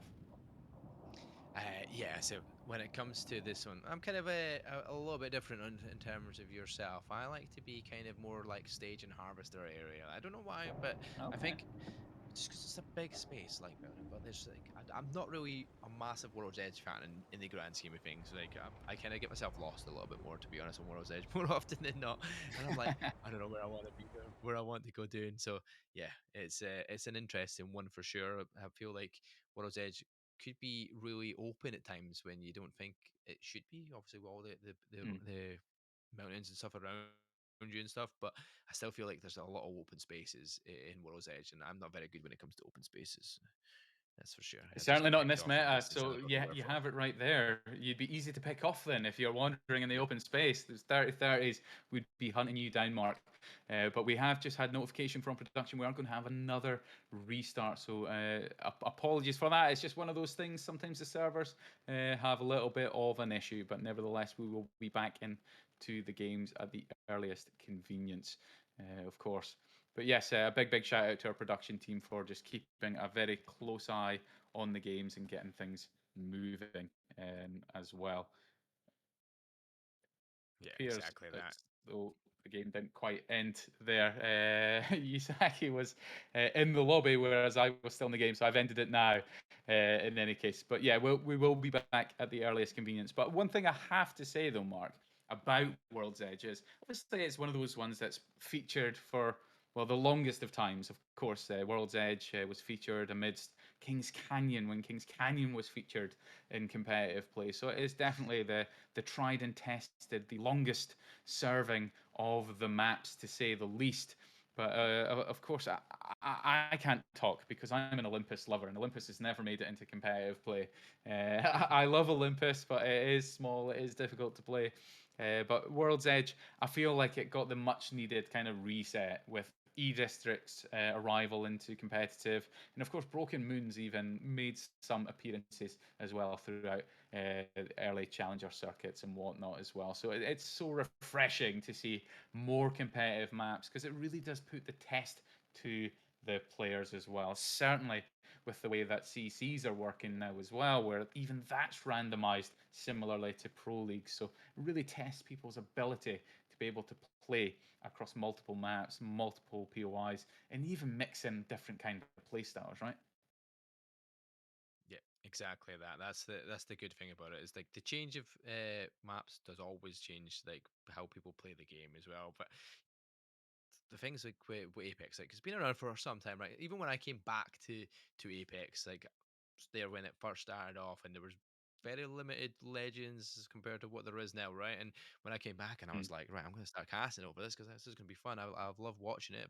But then I didn't watch it for a bit, and then I was like, wait a minute, there's so many more characters I don't even know about. Like, so I'm like, who's this legend? Who's this? And what do these do? And oh my god, I don't even know. I've not even locked that much myself because I didn't even get the chance to play myself as an unk myself. Like we said, we're already As an old unk. and got the chance to not even pick up the game to play it. But yeah, it's become a crazy thing where there's so many different changes that they keep bringing, and obviously keeping the meta changing makes for the game to be so much more interesting. And the legend bands, I think that is a class of genius. Like that is such a great thing that they Absolutely. brought out, and especially when it comes to competitive play and the fact that match point is the thing. So like with match point combining with legend bands, I mean it's the best mix of what you can ask for in a battle royale any day whatsoever. Like you've got a constantly changing opportunity where multiple teams can be fighting for win. They're not playing any of the classes that they wanted to, or the legends they wanted to play because they've all been banned. They've been playing that many games. All of a sudden, they're just this ban after ban, and you just got to adapt, right? And that's what steps out the class from other people, right? If you can play Couldn't agree one, more. two legends, fine. But if you could play all of them, if you could, you're still standing to a good stand. You know what I mean? You know every single legend inside out. Who's to say I that you're not going remember to be the sitting best in player in the world? Japan and seeing Gibby, Rampart, Newcastle teams, and it was just who built the best fortress in the best spot. So legend bands have been such a refreshing change to the game, and Yep. moving aspiring pro players and even pro players away from those comforts, the home comforts you use in the same legends. But now, interestingly, we're having Maggie. Maggie is getting a ban. So unfortunate for our damage leaders and kill leaders who are frequent in Nate won't be Maggie happy with quite a that one. lot to be losing her as well. They'll probably switch out to the fuse to still have that area of effect with the knuckle clusters and the ability to force people out of cover. Or indeed, Sparrow will be used in greater stead because Sparrow can do the same thing. He can tick at you from corners with that dart. It's just absolutely devastating. He's basically an assault legend, a recon legend, and a control legend all mixed in. So I'm expecting we'll see a lot of Sparrows replacing the Maggies that have moved on, if not a couple of fuses from those who are comfortable stacking the extra nades and just Yeah. detailing so much damage. But yeah, we'll get going as soon as we can. Viewers, we're just awaiting to get the final individuals back into the lobby. I believe we're just waiting for one more player, and then we will be in a position It's to always be one, able isn't it? to. There's It's always one. Pexy. Come on, Pexy. Come on. So From player to coach we're to player. Come on. Sort it out, we're, Pexy. we're going to sort that out in the meantime. We're going to head to a wee short break there, chat. We'll be back soon. So stay tuned. Will we get game 5 and 6 of World's Edge up shortly?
we go. We're We're back, back. ladies and gentlemen. We're Cooking. going to get back to the action, hopefully, just in a few more seconds as well. World's Edge will be about to commence for game number 5. We've said it before, the team at DU's in top spot, looking to try and continue that trend to look for that $60 prize that they can get for being that random team that was picked out of the hat for an opportunity to take some home money in this seeding week. I mean, nobody's expecting to win money in this seeding week, but I mean, there's a chance for one team to do it. Absolutely. So they're close to it. Incredibly generous, like you say. I don't think anyone really expects to take away additional prizes in qualification weeks, but it's all random. It was randomized. The teams that came out, the decision was made, and it's then just down to them. It's down to you. Hey, if you win, you get this. It's like a little gamble. We're gambling on you to win it. If you prove that you can do it, you win the prize. And what a great way to just enhance the competitiveness of the games in the early weeks. And we've seen it before, Mark. I mean, what team was going to whip out Revenant unless they were wanting to try and farm some kills like it was ranked? So it's affected some of the play. And we're actually going to see a fight break out. Launch site and Tree deciding to face off already. Could not be bothered to just loot up and go. And we're already seeing a nice little bubble fight. TLM right now. It is seemingly, I believe, a 2v1 situation. Yes, it's Orbit just trying to get out. Well. It's no, they're being griefed. No. No way, they're not going to get their prize money. Unless, of course, Orbit can get out and get reset. But with 2 individuals hot on your heels, probably just the one, to be fair, because they'll be reviving, it's not looking like a good opportunity for them. They had the RNG, they had Storm Point in their favor, but not so much on World's Edge. A quick scan there, really good. A lot of people probably didn't know you can actually hit the scan inside the building because it's an area of effect, but Orbit now having the information to know that, hey, I can actually safely get away and maybe try and get my team back. So maybe it's not over for Team New, but Scarlet Eye's also in a fight, Mark. Break it down for me. Yeah, there we go. That's one almost got completely knocked there, but Crutch managed to get back up using that lifeline support here to help them. So that's going to get them back to full, and they managed to get the knock onto OC Ness, and there's Noom Chaka as well. And now there's only going to be one more member of Amawashi to be surviving that, and I'm pretty sure that's all Amawashi can do it. Yeah, that's them eliminated. Sledge goes down next, but that's the Sab, so GSM must be close by as well. So there's going to be another fight still commencing inside the tunnel underneath, and Sabs, that's a great shot there with a piece K once again takes out Crutch. Now an opportunity. You could continue that if you're PLX. You've got Nate on the floor as well. He's another team with the Revenant once again involved and maybe looking for more kills going their way as well. But that's a challenge that they don't want to peek, and Kyler falls. This is just back and forward to getting trades, to getting knocks, to getting things. But who's going to come out on top in this overall fight? Because everybody keeps backing down and then coming back for a second guess. You got to be careful because the zone's actually pulling towards this way, like kind of western side of Harvester, so other teams are going to be at risk of third party in this, and you're starting to see utility come down right now. PLX in some trouble right now, but the fence goes down. This is something Sabs is so good at. We've seen it earlier in Storm Point, but that awareness to lock down that space, slow down the opportunity of griefing on that revive. So PLX are just going to get nicely reset, but Roadhouse right now fighting just north of where that fight was in the tunnels, facing off right now. And Roadhouse getting initial knocks, Blast and Pexi with some knocks right now on Sense. And there you have it, Futu eliminated right there and then at Landslide. And now Roadhouse are still very healthy, so PLX would have healed up themselves. But whether or not these teams are going to start fighting, they are! The Sabs goes looking for it. Revenant so low right now, very dangerous spot, needs that oversight from the team right now, and Nate manages to get out of it, popping a Phoenix right now. So Roadhouse not really capitalizing on the initial damage on Revenant there, where it's still going to remain a 3v3 situation. And again, that awareness of other teams in the area has got to be so acute right now, because Despicables are in the north, moving towards Landslide right now as a third party, so it could be a real cluster over at Landslide shortly. My God, the amount of pros are all just being a cluster up together to each other. Nate goes down. It's going to be Kyler that's going to get the right portal and get out of the way. They're back to the security of the Watson fences, but how long will it survive? The shots in the back are fantastic, but Kyler manages to get up around the stairwell. No fine well, though, that they are being chased, and unfortunately, it will go down to Aku's Peacekeeper. He'll finish that kill off as well. So an extra KP and Despicable now getting involved with that third party. This could be a good amount of teams eliminated really quickly on here on World's Edge. It's such a big map. So many teams are falling already. That was actually the third party timing that Sabs needed to get out, because it forced a situation where Roadhouse were just having to try and defend against Despicable right now. And Sabs has gotten it out of dodge. So they may actually get a reset and make another push to get up to the top of that board. We'd seen it, team New earlier in some real trouble, but they also got a reset just for awareness. However, some of them are rocking white Evo right now as well. They're just rotating to try and get that Evo, try and get some extra points and to get reset. Meanwhile, Sabs is going all the way to Lava Fisher to try and get the reset on her teammates as well. So going to see a couple of resets coming in this game while other fights start to break out. We've got Team Lust breaking out in a fight over at Fragment. Yeah, exactly that. Fragment is it's still a wee bit away from where the zone's all pool, and funny enough, guess what? The zone pool is towards Harvester and staging area. It's really your favourites tonight, isn't it, Mark? It's just my favorite. Maybe it's just my week for season week. Maybe this is the best week for me to get involved in call. It's just like predictions. Maybe I should put the lottery on. Maybe there's an opportunity to win something there as well. Maybe fingers crossed. Hey man, you give it a go, right? We should have had a wager ourselves, and you would have been walking away with my money, man. Let's do that next. That's a I don't know. You seem like quite a lucky guy. I don't know if I want to spend my cash, man. Yeah. Be lucky today. I won't be lucky next week. That's for sure. Yeah.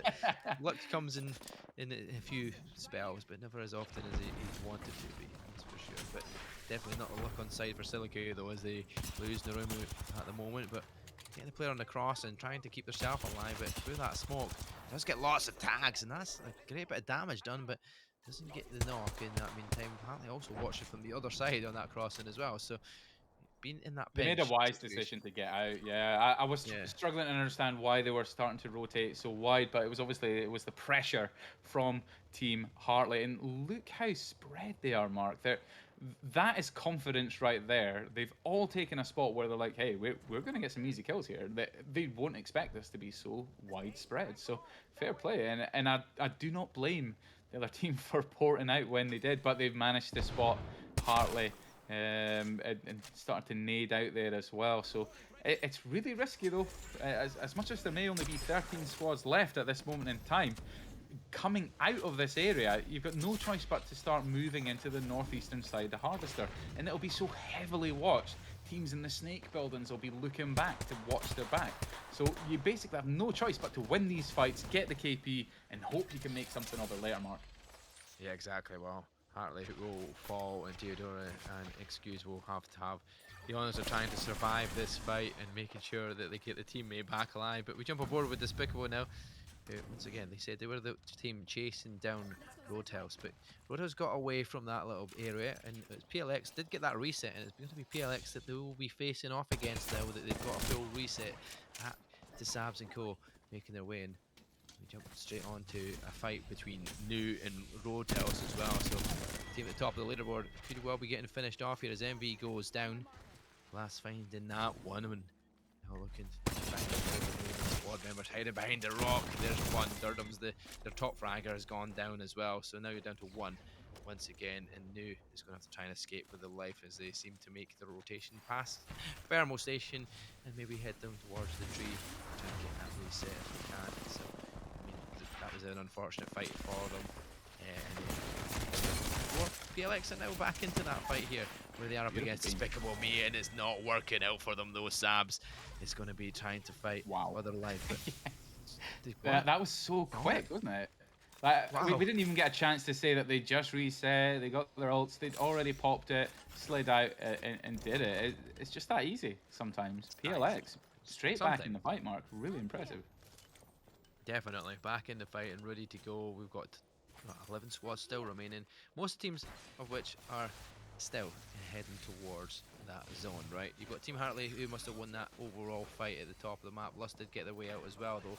but they've managed to get the call. Hartley looking for Just the as we called resets as up well, the the back. snake building there. It's just so risky. Now you've got so many teams on that snake building on the northeast. Lust are going to be facing off against Hartley in their back, against BBF top 20. It's going to be really, really difficult for teams to make something of this. Lust need to make a decision now. Probably move towards the sort of eastern side of the buildings and try to get to the southern side of Harvester. Find some space that's playable now rather than fighting two teams in front and behind. Lust just need to have that awareness. They know they didn't get the kills over in Fragment, and they need to do something about it now. Yeah, well, that little bit, the map you can see there as it was happening. Lust, like it says, going to be Team Hartley right behind them, and they've got to try and make their way out of here if they can. They're aware of it at least. That's something. That's good. There we go. That's it. Sit, wait. Hartley's going to be getting weak. That's coming through that zone. Got them really weak. No shield left, and chance to get some KP on the board. Looking for the kill. Looking for the opportunity. Does get the knock onto Deodora. That brand from the old school days. That's definitely back to my youngster days, Deodora. Goodness, I've not heard that name in a long time. We're really showing our age tonight, man, aren't we? Oh, we are. Yusaki It's with my horrible. backhanded. Oh wow, I thought you were in your 20s. Oh, okay, No. thanks. Yeah. Well, that's a compliment, bro. That's a compliment, right? On the one hand, yeah, of course it is. Of Yeah. course it is. But yeah, man, What, you the always old on ones your are out. numbers? We'll be drinking our Sunny D going into game number 6, I'm sure. What's your favorite, California or Florida? Oh, I was more a Florida guy, to be honest. Yeah, me too. Me too. Good stuff. I barely, Oh, barely man. ever see the Florida after a while as well. It's like California lasted longer for some reason. I don't understand why. You know, I bet there's some people watching this going, what are these guys on about? We're here, What are we're they here for talking about? Apex. Sunny yeah, D? Yeah, Sunny D. that? What's this? Yeah. What is this wizardry? But BBF top 20 right now, just locking down some space. Lily Chan right there with the fences and the pylon down. The doors are nicely charged up, which is a great buff for Watson. Really, really brought her out into her sort of element. Alongside those caustic buffs as well. It's nice to see the control legends so nicely sort of spaced out. But Bojax and Hyrex going down in the kill feed as well, Mark. Yeah, man, this means that BPF top 20 get into the top 10 and now into the top 9 because another team falls and their full reflex does get knocked, but they get a reset. And this is the best position that they've been in so far for gaining points on the board, but they don't even spot the player in the back. The other door's open and from behind there's going to be Lust trying to finish him off, but Clay is weak. It's literally one tag needed.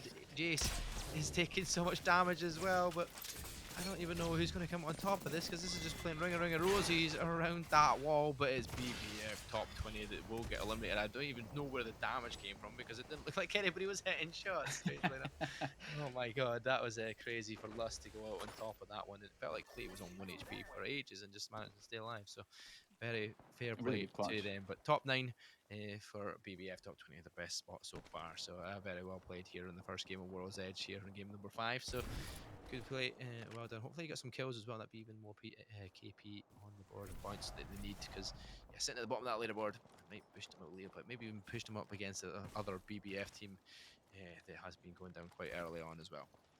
They had the right idea to lock down some of that space. When you know it's going to Harvester, some of those snake buildings are the best places to play from if you've got those zone legends. So they had the right principles. It was just unfortunate, of course, that that particular fight didn't go their way, but really well played from them to set up where they did. Had they won that, they'd be the ones moving out now trying to find the space. But PLX right now, after a scary moment earlier in the game, a landslide, nicely set up now. On the height, looking down on everyone. They're in a winning position. They've got armor swaps on the top of the hill. Those sky nades come up or they take some damage from afar.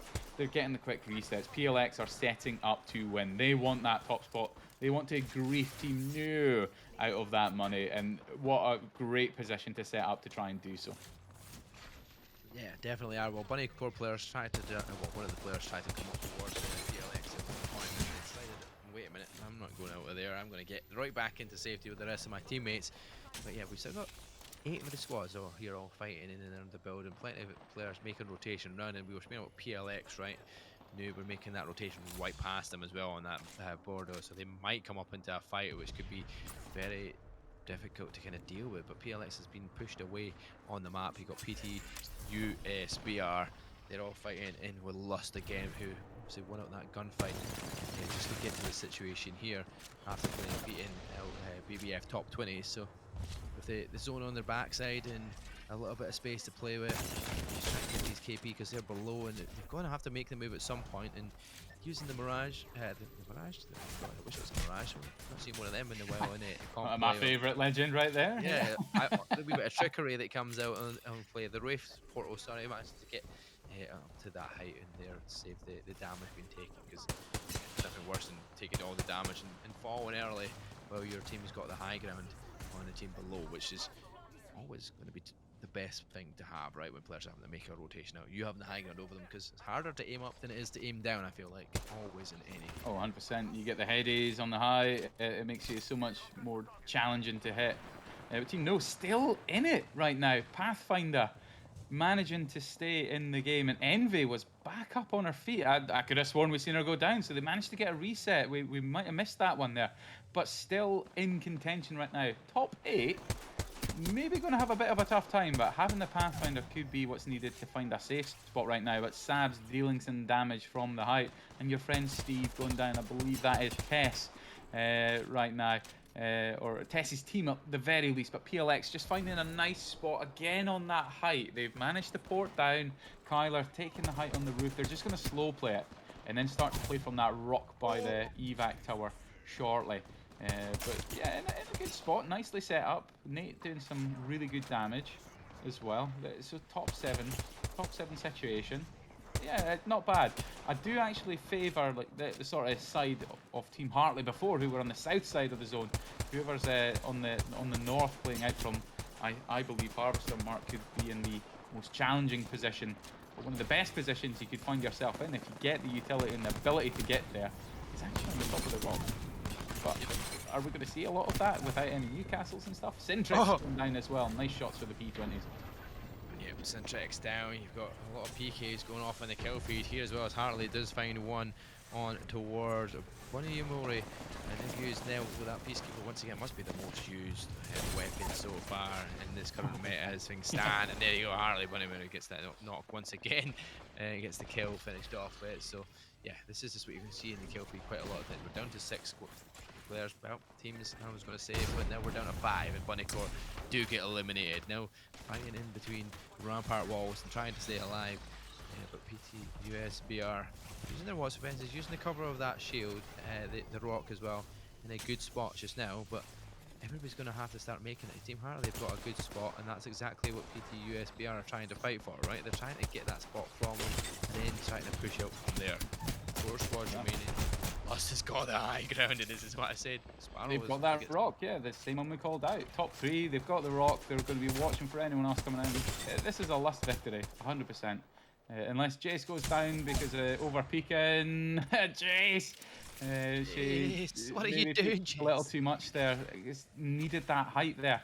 I understand the decision making, but now it's just flipped the script. The other darts are coming out from Sparrow right now. Stinger bolts coming down aplenty. Jace needs to get back up on that height, and we're seeing it. The attempt at least. If they can take control of that height and keep looking down, Lust should still win this. Yeah, exactly. You've got an individual rat player as well here for TLM sitting around waiting for fights to go down here to at least get that second spot where these two teams fight it out between Lust and PT USBR. Because TLM, they'll be like, no one else getting involved in this yet. We'll wait until the team goes down. Chico, it's not his time. He goes down, he gets eliminated. There's no way of getting him back. So Lust have the advantage in numbers, but only for a few seconds as Jace does go down. Now the trades come back for the R99. PT USBR are eliminated. TLM will get the rat play to finish in second spot, and he's looking for the challenge to try and get the knocks. There's one player down, but it is going to be Lust in that opportunity where you said it was looking like they were going to still win it no matter what happens in this scenario, and they do just that. Lust closing out game number 5 here on World's Edge as your victory team. Fantastic game that was actually in the end. A lot of the bigger teams that we've seen getting to the very end, not making it as far as you were expecting previously in the last 4 games, but you know what? That is exactly what you needed to do if you're Lust, right? You needed a big game like that. You got a massive 26 points from that, 14 kills. That's a good game for you to push you right up that leaderboard once again. And no, they stayed there or thereabouts till the end, but as it stands, they have been pushed down from PLX. PLX will managed to get what was another great game from them, and Yeah. pushes massive score difference back up to 50 kills overall now after 5 games, and you're top of that leaderboard, and you might just slowly be losing that extra pocket money. It's still one more game, and I know for a fact they'll be bringing out that rev and going for it. And PLX, what a great demonstration of just staying calm, recognizing the threat. It started in Landslide when Despicable came in for the third party when they were fighting against Roadhouse. Managed to recognize the threat, got out.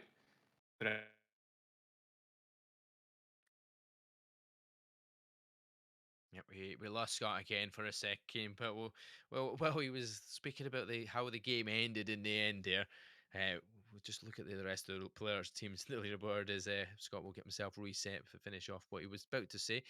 He looks a bit drunk on his screen as he comes back on board, but I mean, maybe we're not. Maybe we should all be a little bit drunk and happy and enjoying things here because we've only got one more game left to go here in this first week of season here for the Vulcan series. It's been a fantastic showing so far. Plenty of teams showing what they've got and why they're here and what they want to take part in for the next few weeks, which is going to be great Apex Legends and great moments that we're going to see constantly. Scott, what were you going to say Yeah, before you apologies. really got cut off again? Yeah, damn tech.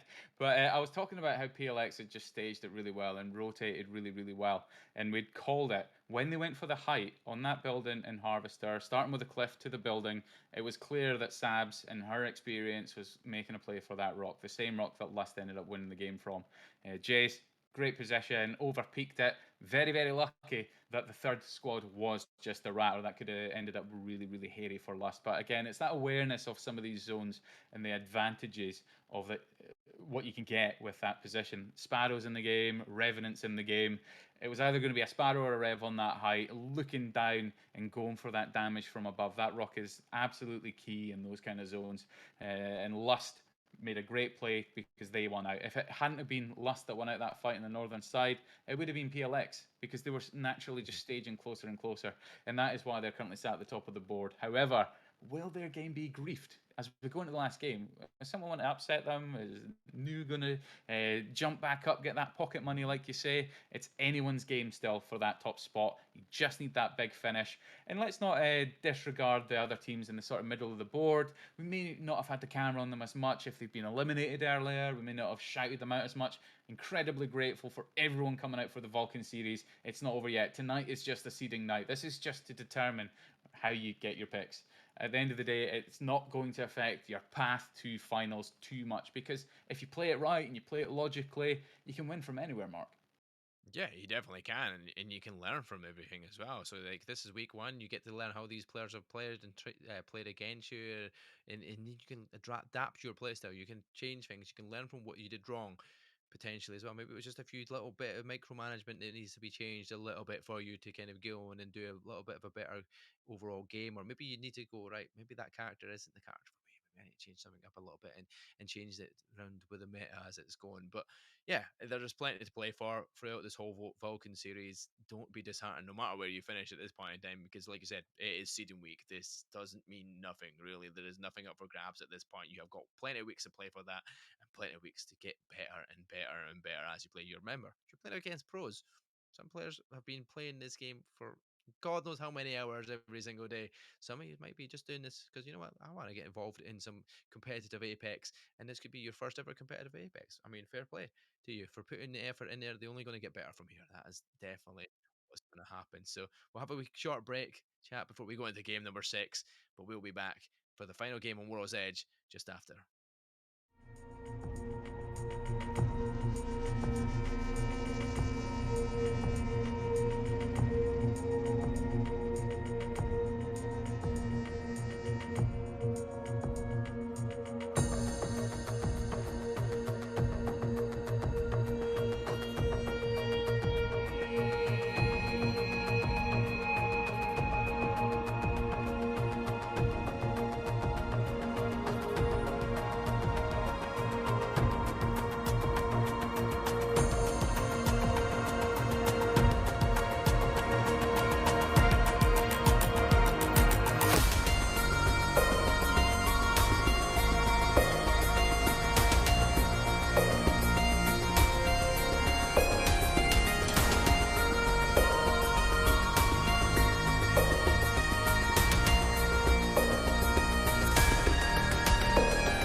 and we are back getting ready for the final game, game number 6. We're just trying to find some last minute substitutions for Team Futu, who sadly lost their pro players. I don't know if they left in a huff or whatnot, but not good if you're watching. This is not good. Really, a real shame to see Luna just left waiting. So we're doing what we can to try and find some additional substitutions. So if, yeah, we're filling out the lobby, which is fantastic. So this is great. Really, really great to see the community coming together to make sure that the games continue in the true spirit of competitive integrity. So there we have it. But moving into our final game of the night, Mark, we've broken it down after the last one.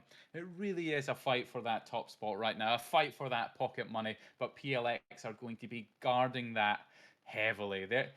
They were so confident. The way that they got that reset, went back through the same rotate way, through the landslide tunnel out towards Harvester. That fight was so clinical against Despicable, wasn't it? They popped the Revel, the PKs were going down, the initial damage was so strong. We barely even finished our sentences and it was Yeah. ready. And so this is a team that, okay, they're playing for seeding this week, and we've said that you can win from anywhere, but they're going to have the confidence of getting some of their picks for whatever maps they prefer early.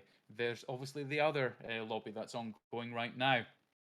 They're fighting to try and get some top spots as well in terms of seeding as well. It really could be a real shake-up based on the seeding, how these lobbies are going to unfold. But of course, we've got 4 weeks of competitiveness to try and get that gateway to finals. The last chance qualifier as well. It's going to be a real slugfest as we battle it out across the Vulcan series for Celestial Cup.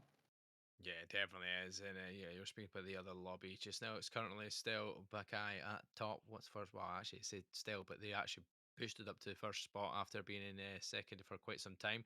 And then it's Katana in second spot, Scudin in third spot. So the top three stayed in this top three for pretty much the majority of these games. It's just how it stood the whole time as it works its way around. But Katana still on this cusp of potentially getting their extra pocket money as well for turning up to the series. But even when it comes to like the looks of legend bands, our most recent legend band as well that we go and speak about here is going to be none other than Rafe. It's not one that you normally see very often, to be fair, especially only in the short matches of 6. Was not expecting that. I was expecting to see something a little bit more different than that, but there we go. A Rafe picked because the other side, I thought maybe a Watson was going to be banned potentially because we've seen a few of them used, but not enough of them to obviously ban it. But it's not very similar bans on the other lobby as well, other than the Wraith swap over. I think we've both got a Wraith on both sides. So, yeah, a good mix of bags here with the teams both at the same game banning the same legend when it comes to the last game. Absolutely. And I think perfect timing there from you, Saka. It was Timing perfect from timing production for just sure. captured that lightning quick. So fantastic production as well. I just want to give a huge shout out to everyone working behind the scenes. No, yeah, all the hard working staff that we have here that have been Absolutely. doing all the work. Filling That's the just me gap. filling We in just your come along void. and Yeah, yap, mate. Yeah, that's we're just filling in easy. your voids. Yeah. I was filling in your void there because that was you were green in Discord, so we were seeing you Oh chatting, but I know no. there's nothing there. So I'm just like, yeah, I Uh, feel what he was going to say. We're all right, kid. I see But team effort, man. Team effort. We're tag this teaming is this. why we're here, right? This is the Yeah. duo. This is we work together. I bounce off of what you're not saying. Yeah, exactly. It's a guessing game as well. As much as it's a guessing game for who is going to come out on top, and I am absolutely keeping close eyes on some of these teams. Team Lust have been really consistent ever since moving away from E District. So Team No right now already moving up to Dome. They're not having that early fight that we'd seen before with Tree. They're going for the kills at Dome. They want that action. They want that fight. They're dealing some big damage right now. Might be worth us getting some eyes on that production. Pushing all the way into Dome. Revenant, Sparrow, and Pathfinder. Such a nasty combination. They want those kills. They want that pocket money. Hartley, Team Hartley going down. Well, not eliminated, but Hartley from Team Hartley, rather. So the damage is being done. No wants that cash. Yep, they definitely do want that cash, and I don't blame them whatsoever. You're so close, it's on the edge, and you can just peter your way around this map, get you some kills early on, like they just did there. and hopefully build towards winning that. And look at that, they've been pulling out the evac tower to get a rotation in as quickly as they possibly can to get flying across that map to look for even more kills and maybe even more chances to get any more points on that board, because everything matters now at this point for them. Because you know what? They're guaranteed to be in that top 10 spot. They don't have to worry about that. Their only goal now is winning. This is it. Winning that money. That's what they want. Absolutely. So definitely one to keep an eye on right now. They've gone all the way to that shotgun spot. Clever move there from Envy. Swap to the Mozam, get the purple bolt, go back to the PK. So Envy's setting up nicely on Revenant. So nicely kitted out with the loot as well. They may only still be on white, but they've got the utility and the loot to be able to do some damage. Just switching out to Lava Siphon as well now. Exactly. There we go. This is it. Well, you can surely see that just over to the left-hand side of their scope. They would have seen that player rotating around, so they're going to get some information and pass that on to the teammates of Bray and Chico and start to follow up the rest of that team. Looking also, if you're Pit USBR, you would be happy because you've had a really good game in that last lobby. You want to try and continue that trend. Total of 8 kills going into it last time, finishing first spot. I mean, you can't grumble at that. Meanwhile, Silly too, they didn't have as good a game as they would have hoped to last time. They were going out pretty damn early. They earned 1 point, but that was about it. But now they're looking to get some kills early on here, and this is a chance to finish that one off. The PK coming in, and it's just one more player remaining, and they're hiding behind that shield wall, but not for long. Futu is eliminated, and Syntex will follow straight afterwards. Another fight here from PLX. Well, they're getting aggressive. They want to stay on top of that leaderboard just to prove how much they are willing to put up that fight up against Scarlet Eyes, and they will eliminate them. That's them out of the lobby, and already we've lost so many teams. 4 player teams all Heaven in gone that building. in 6 death boxes in that one building, so it was obviously a perfectly timed third party. But it's like you say, Mark, it's the last game. Funny Core about to be eliminated as well. Can Catgirl pull it out of the bag? No, unfortunately. Amawashi staying in the game. Seer. Definitely one of my least favorite legends. Going on? Yeah, I still have PTSD from the days of casting and watching people just looking through walls with heartbeats. It was incredibly boring, but Roadhouse now getting involved in the action. 12 squads remain, round 1 closing. It is that point of the night, like you pointed out there, Mark. People are just wanting to get aggressive. They're getting tired, they're getting ready, or they're just fully sending it to try and accumulate as many points as they can. And Roadhouse, Aku, just sliding out of danger there, responding with the bang ult right now, getting ready to fight in this no-name area right now. Pexi with a wingman, I feel, and I nearly said it in the earlier game, it's a choice, but fair play. If you're confident and you can take a wingman, why not? You know, 100%, you can get the skill pierce on 100%. it. Pure skill weapon, look at that. Oh, Nice the headshot there for shots the as crack. well. Beautiful.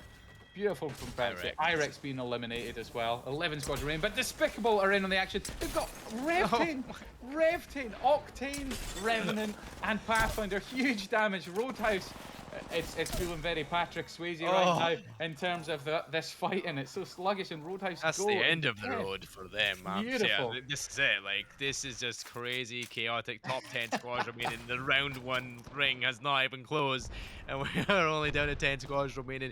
It is an aggressive one. New, we're down to 2 members as well, so that's not good for their chance to go on and win this position. But I've just said it Speedrun of again. World's This is Edge. some players' bread and butter, right? Is it just full-on aggressive play, right? That is some people, they just live and breathe for this sort of stuff, and that's what you were seeing there from Despicable. They were like, get this Octane out, I'm just going to run it down.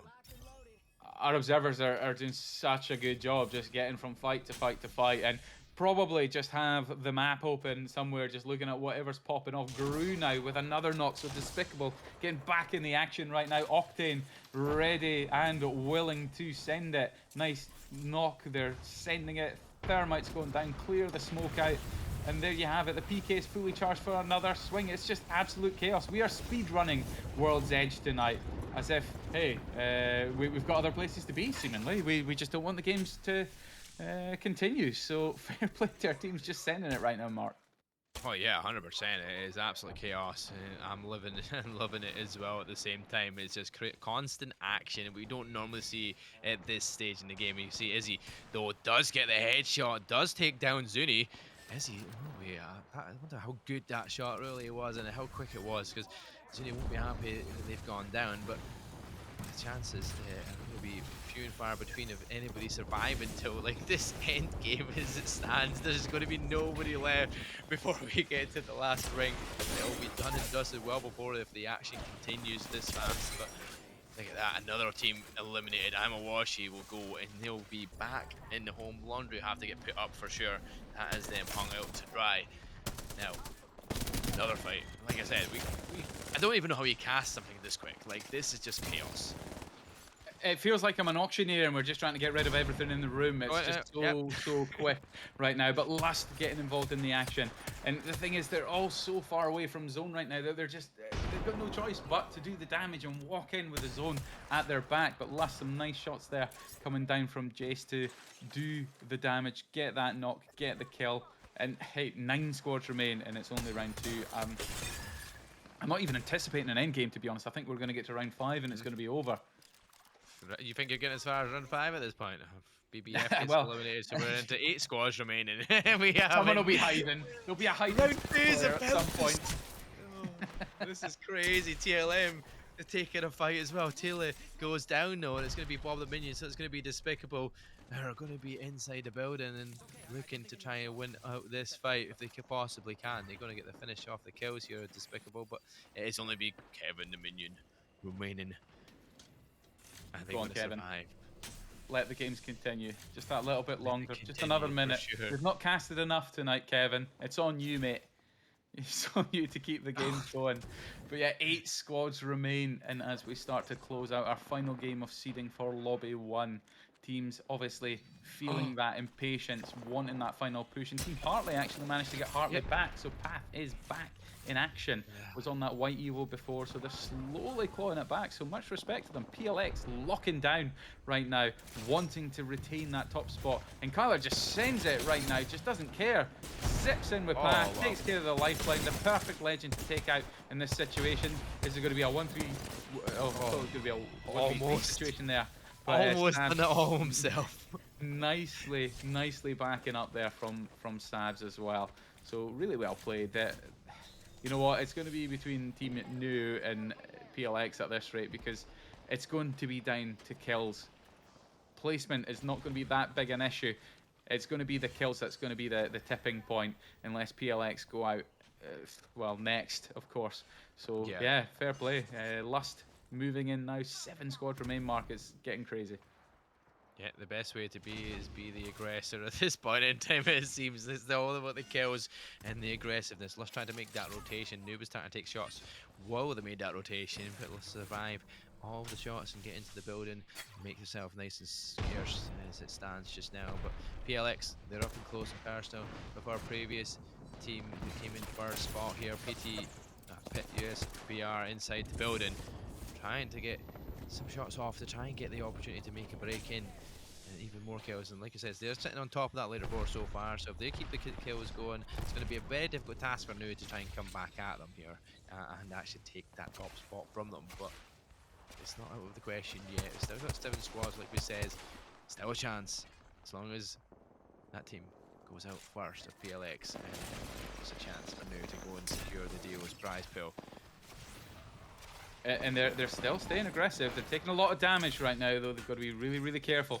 Orbit getting down that Stinger bolt right now just to slow any push, and a nice swing in the rear, and Lust go down. Perfectly timed swing from the Pathfinder right now. Drops the Evo, gets reset nicely. All the ready to take another fight. It really is going to go down to the wire, but PLX are getting so many kills as well, with Kyler as the current kill leader. No, basically need to wipe the remainder of the team, starting with PLX, if they're going to take that top spot. So that Dio's prize seems to be slowly slipping away, Mark, but it's still possible mathematically. Yeah, I couldn't tell you anything about the mathematically because my brain would not be able to fathom how much it actually needs at this point. I've kind of lost all brain cells when it comes to maths. It's quick pace because this is kind of flabbergasting me, this game. So far, 6 squads remaining. They were in round 3 closing, and we've still got 38 seconds left of this one, but it is now. Oh, nothing. Deadly Suze does take down Nate. No, I feel like we're watching like a zip highlight reel. It's just been action, action, action. Like, it hasn't felt It like a is. normal That's game what it is, isn't because it? it's just been squad wipe after squad wipe. It has genuinely felt like a genuine highlight reel, which fair play. This It is what just we goes just to do is show the that. advertisement for Yeah, the series. It just looks like all the thing with highlights put into one, but it's actually just one game. exactly. And I guess that's a testament to the teams when it is coming to these wipes. And look at that, we're getting a little bit of shield action right now from Silico. And I love the fact that they've stayed true to their picks as well. We've seen a Crypto consistently across these games in Narumi VT as well. So Crypto walking into the open space there, unfortunately, just shot in the back. But Sabs is down, so this could be the beginning of a potential grief against PLX. I don't think they're going to come out on top this team. It's a third party. It must be a third It's party. a first party's down. It's all down to Kyler. Kyler survives. Yeah, Kyler survives it. Despicable don't go down. Silly go down. We're into 4 squads and we're into round 4. Wow, wow. PLX, had they gone out there, that was exactly what Nu were looking for in that kill feed right now. They know that PLX still exists, and that could just be unfortunate for them because the opportunity for the additional KP and kills right now just isn't really there. Realistically, I would say that PLX needs to be the team in 4th place for them to stand a chance. But the path goes down. It's going to be down to Envy and Orbit to just try and survive. Maybe if they fight from this side now and hold teams out, they'll stand a chance of potentially taking the victory. But Envy diving out with the red there, responding in kind against the Sparrow, and lovely return shots to clutch up right there. Amazing play from Envy. Yeah, well played with that Revenant there. They used that to their advantage and get that final team player wiped. Now, Taylor left as a player, but managed to get a full reset. There's a chance for Nu to get more kills now because the teams will be respawning, but it's PLX is close by, so yeah, this is going to be interesting now how this closes out. We've got 3 squads remaining, all fighting out with the top 2 teams in the lobby still alive, and it's whether one or the other has got enough kills. Yeah, it managed to get set up. TLM, I thought they were like sitting there as a rat for a second, so got a reset by the look of it. Unless I just misread it because it's going so fast. But in any case, it could be a fight between first and second for first or second right now. PLX and Team No right now absolutely sending it. Pathfinder and Revenant getting itchy right now, looking for Team Sabs. Sabs goes down. Nate responds by taking Envy. It is a fight for first place right now. Can Sabs and Co do it with Team PLX, or will No come away? Because however you look at it, with these teams trading off right now, TLM Mark are going to be in prime position to third party this and take the full victory for game number 6. Yeah, exactly, and that would actually probably be good for Nu, but maybe not at the same time because they need the extra points for winning just to probably make that first spot and take the prize bill. But it is absolute chaos, and no matter what happens, it's been one of the speediest runs of Apex Legends I've seen so far on World's Edge for a long, long time, that's for sure. But it has been some chaos that has been fantastic to watch, for sure. And it definitely tops off this last matchup so far in the Vulcan series. There's a chance to get that kill. Now TLM looking for that with a Peacekeeper. Now does get it. Nu does go down, so that will pretty much seal the deal there for Nu not getting the prize bill. Yeah, I think you're right there. But what a final game. I did say I think I would see it up till round 5, and maybe the players heard it. Our final 2, TLM and PLX. PLX probably in a mildly better position in terms of coverage in general, but the utility could be all the difference here. Nate right now popping down that smoke, healing in smoke right now, just swinging around trying to find a safe spot to try and get an off angle right now. And Nate just looking for that angle right now, not wanting to overextend and throw the game for Kyler and Sabs right now. The comms right now must be so tight. TLM seem to be quite passive despite the initial damage they've made. Nothing seemed to really follow up on that.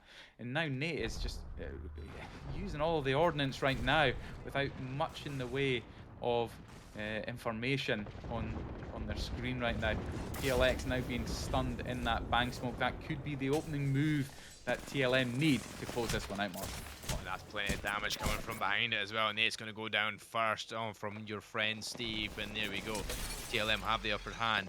Nate though is going to be him down. Sorry, Sabs is going to have to come up with that big peacekeeper shot. Does do so, Wow. but they will fall now 1 versus. Is it 1v1? Am I witnessing this? Is this a I believe it 1v1? is. I believe it is It a is. 1v1. It is Oh, he's between going for the Kyla. res as well. Oh Oh, does no, TLM TLM win come it! out on top? Oh my. Unbelievable. 1v1 till Sabs the with those end. Round shots, 5. man. Oh my goodness. Incredible shots on that Sparrow from Sabs, even through the smoke right there. But TLM come out on top right there. Strawberries and cream calzone, eh? And your French Steve? Mm, Yeah. it's an Taylor interesting one. on with the win there. I think I believe that's Tess's team right there. Really, really great job from them there to come out on top. Fantastic games tonight. It really was a speed run there, Mark. That speed run of World's Edge. Our teams clearly getting quite tired into the night. We had a couple of restarts and breaks, but in any case, a massive, massive shout out to the production team of Celestial Cup and the Vulcan series. It's an honor to be here, and what a game to close out, Mark. Yeah, what a fantastic game I closed it out on. So much action. We couldn't keep our eyes off of it. It was just constant one for one, team wipe after team wipe after team wipe after team wipe. Before you know it, we were into round 5 and nobody left. And we're game is sorted really, really quickly in the end. But PLX come out on top overall in the scoreboard. That's the overall. Is that the updated? I don't think that's the updated one actually. I think that's slightly further behind for a second. We on the one that's on Overstuff for myself. Yeah, PLX still are on in charge of 14 points. The gap difference from that game from New. So yeah, there's quite a lot of work to do still for New. Really, in the grand scheme of things, they did need PLX to go and at least like 6 spot potentially and not get a few of the extra kills as they got at the end there to stop that happening, and New obviously going on to win it, but unfortunately nobody gets that DU prize. There goes, the scores do get updated on the screen as we see it there, and yeah, that's a 10 kills difference. That's a big difference, but yeah, placement points have been good for New, but overall PLX have just been dominant on that kills department, and overall pretty much kind of a little bit more consistent in their placement points probably as well. So a very good series, a very good lobby for sure. And you know what? I am looking forward to week 2 already after that. Well, week one, because this was just placement. So Well, a yeah, massive shout week out to 1. the teams Sorry. because Yeah. what a way to just sort of dust off and get ready for the action, right? They warmed up, they got going. And team, no, it seemed that they just woke up after they were announced as the team to get that special prize. But looking at the board, there's still a lot of relatively high scoring teams there, where there could be some real shakeups come the actual seeding and competitive weeks. And a little shout out to the ones at the bottom because you know what? Do not be disheartened at the fact that you don't have any kills if you're in 16th or 17th because you know what? Sometimes that's just the way competitive Apex goes. It's the way that the RNG goes. You just don't luck out. You get griefed a little bit. But in any case, it was only a placement week. You hit a reset button, you go again, and you get ready to lock in for week one of this competition. But Nate out on top with 24 kills as the Wow. kill leader for Lobby 1 as well. Rocking that Maggie for most of the night until, of course, banned. But seeing Revenant sneaking in at the end there as well. Really well played from all of these players who made it onto these leaderboards, Mark. Yeah, 100%. Definitely good to see your names all pop up there. A big wide range of legend selections as well. You do see some very strange ones in there as well. A few seers of the Revenant being picked up as well was good. You seen a Gibby as well from Envy as well in the end. But yeah, it has been great to see all the variations that have been brought out. Some players that managed to stick to their guns the whole time and just have that one character or two characters throughout the whole tournament sometimes could make it very interesting. But it's been what I would say that's the second lobby there as well that you can see on your screens. There's Yeah, Kitana, wow. the Alliance squad finishing in first spot after what was their opportunity to get the points as well for the DU prize, and they just couldn't close out on that one either. So they're close, but they're not far away from getting that extra bonus points, but well, the bonus money, should we say? But you're seeing all the pro players; they're definitely like helping their sides along there as well, because you're at the top of the kills there on terms of that. And I don't know who that is. It's top I don't know who's PA. up Oh, top because they've obviously got effect. some It's a effect. different language or something. It's effect. Okay, fair enough. Yes, Well, it's effect. as we should expect, right? But Yeah, yeah. what an incredible turnout, because that lobby, it felt like, although there was a few front runners, again, the middle of that lobby was very balanced in terms of score. So I really do think that as we start to progress into the Vulcan series, we're going to see a lot of those teams really struggling to battle for those final spots. There might be a couple of teams that are clear front runners, or favourites as it may be, to at least make it to the final lobby. But that's the beauty of Apex. Nothing is over until it is over. All you need is that one big game, or certainly if it was a match point format, like you need that win to be able to take it all.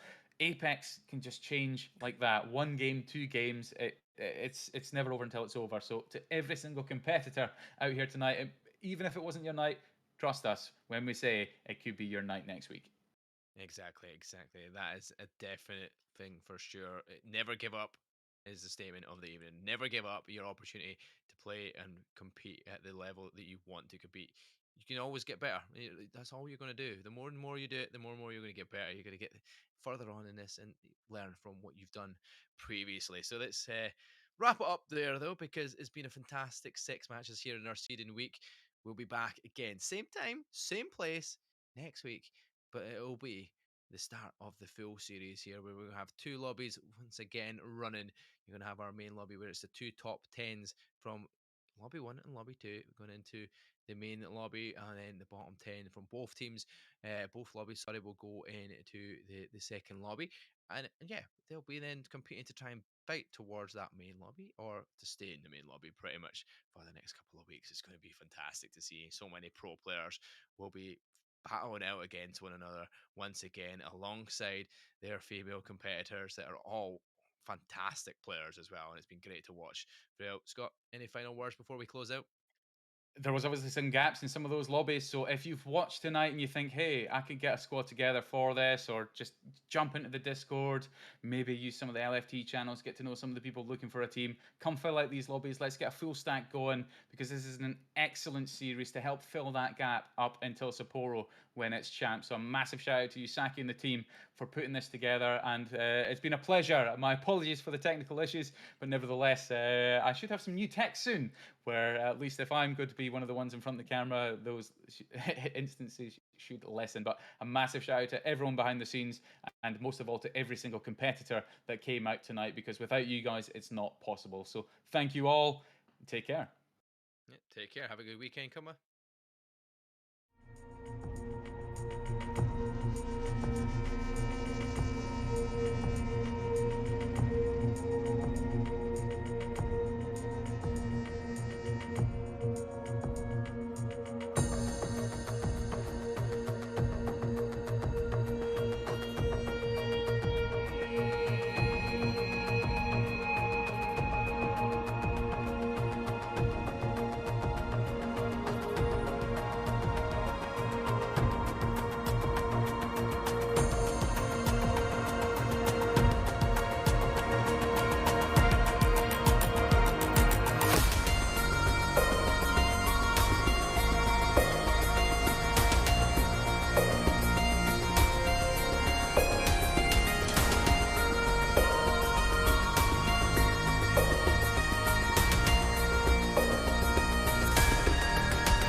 TSM on the precipice. Surely they're going to take the win, unless it's a massive massive moment from this last player. I don't even know who they are. It's crazy, but TSM finds their own business and come through such a tight end game as victorious. Wait, moving forward, moving forward. One. To the left, to the left, to the left. One. I got one. I'm swinging. Nice. I'm behind you. Oh Nice. my god. They're weak. So weak. Got one down. Clean up. No. Oh, we won!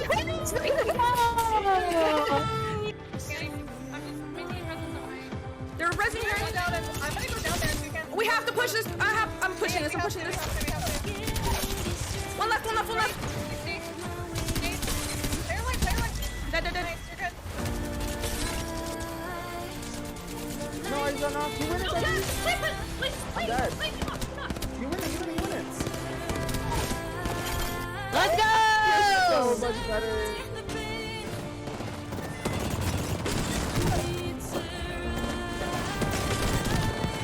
You're so much better.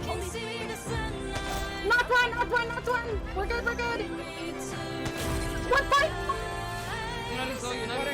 Apple two. Dead. Oh my god, let me go. Oh my Watch him there. Bring his cracked. Get aggressive. 100 on cat. Bring one. I killed one.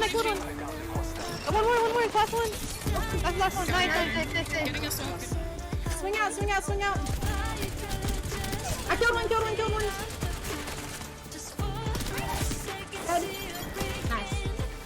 Of all of that, and Death's last one up. Again, RE45 in hand. This weapon can work miracles, but can it pull it off? Yes! The Nier go down as Desu gets the shield swap, and Flawless are still in this. Almost flash. I don't have any more light ammo. Got her. Go one. Let's go. Go, baby. Right here. Come on. Right here. Got it. Push. Oh my god, let's go. Hello? Top cracked one. Dead. Lost. Dead. GG's. Oh my god, how are you so good? How? Wait, you what? How are you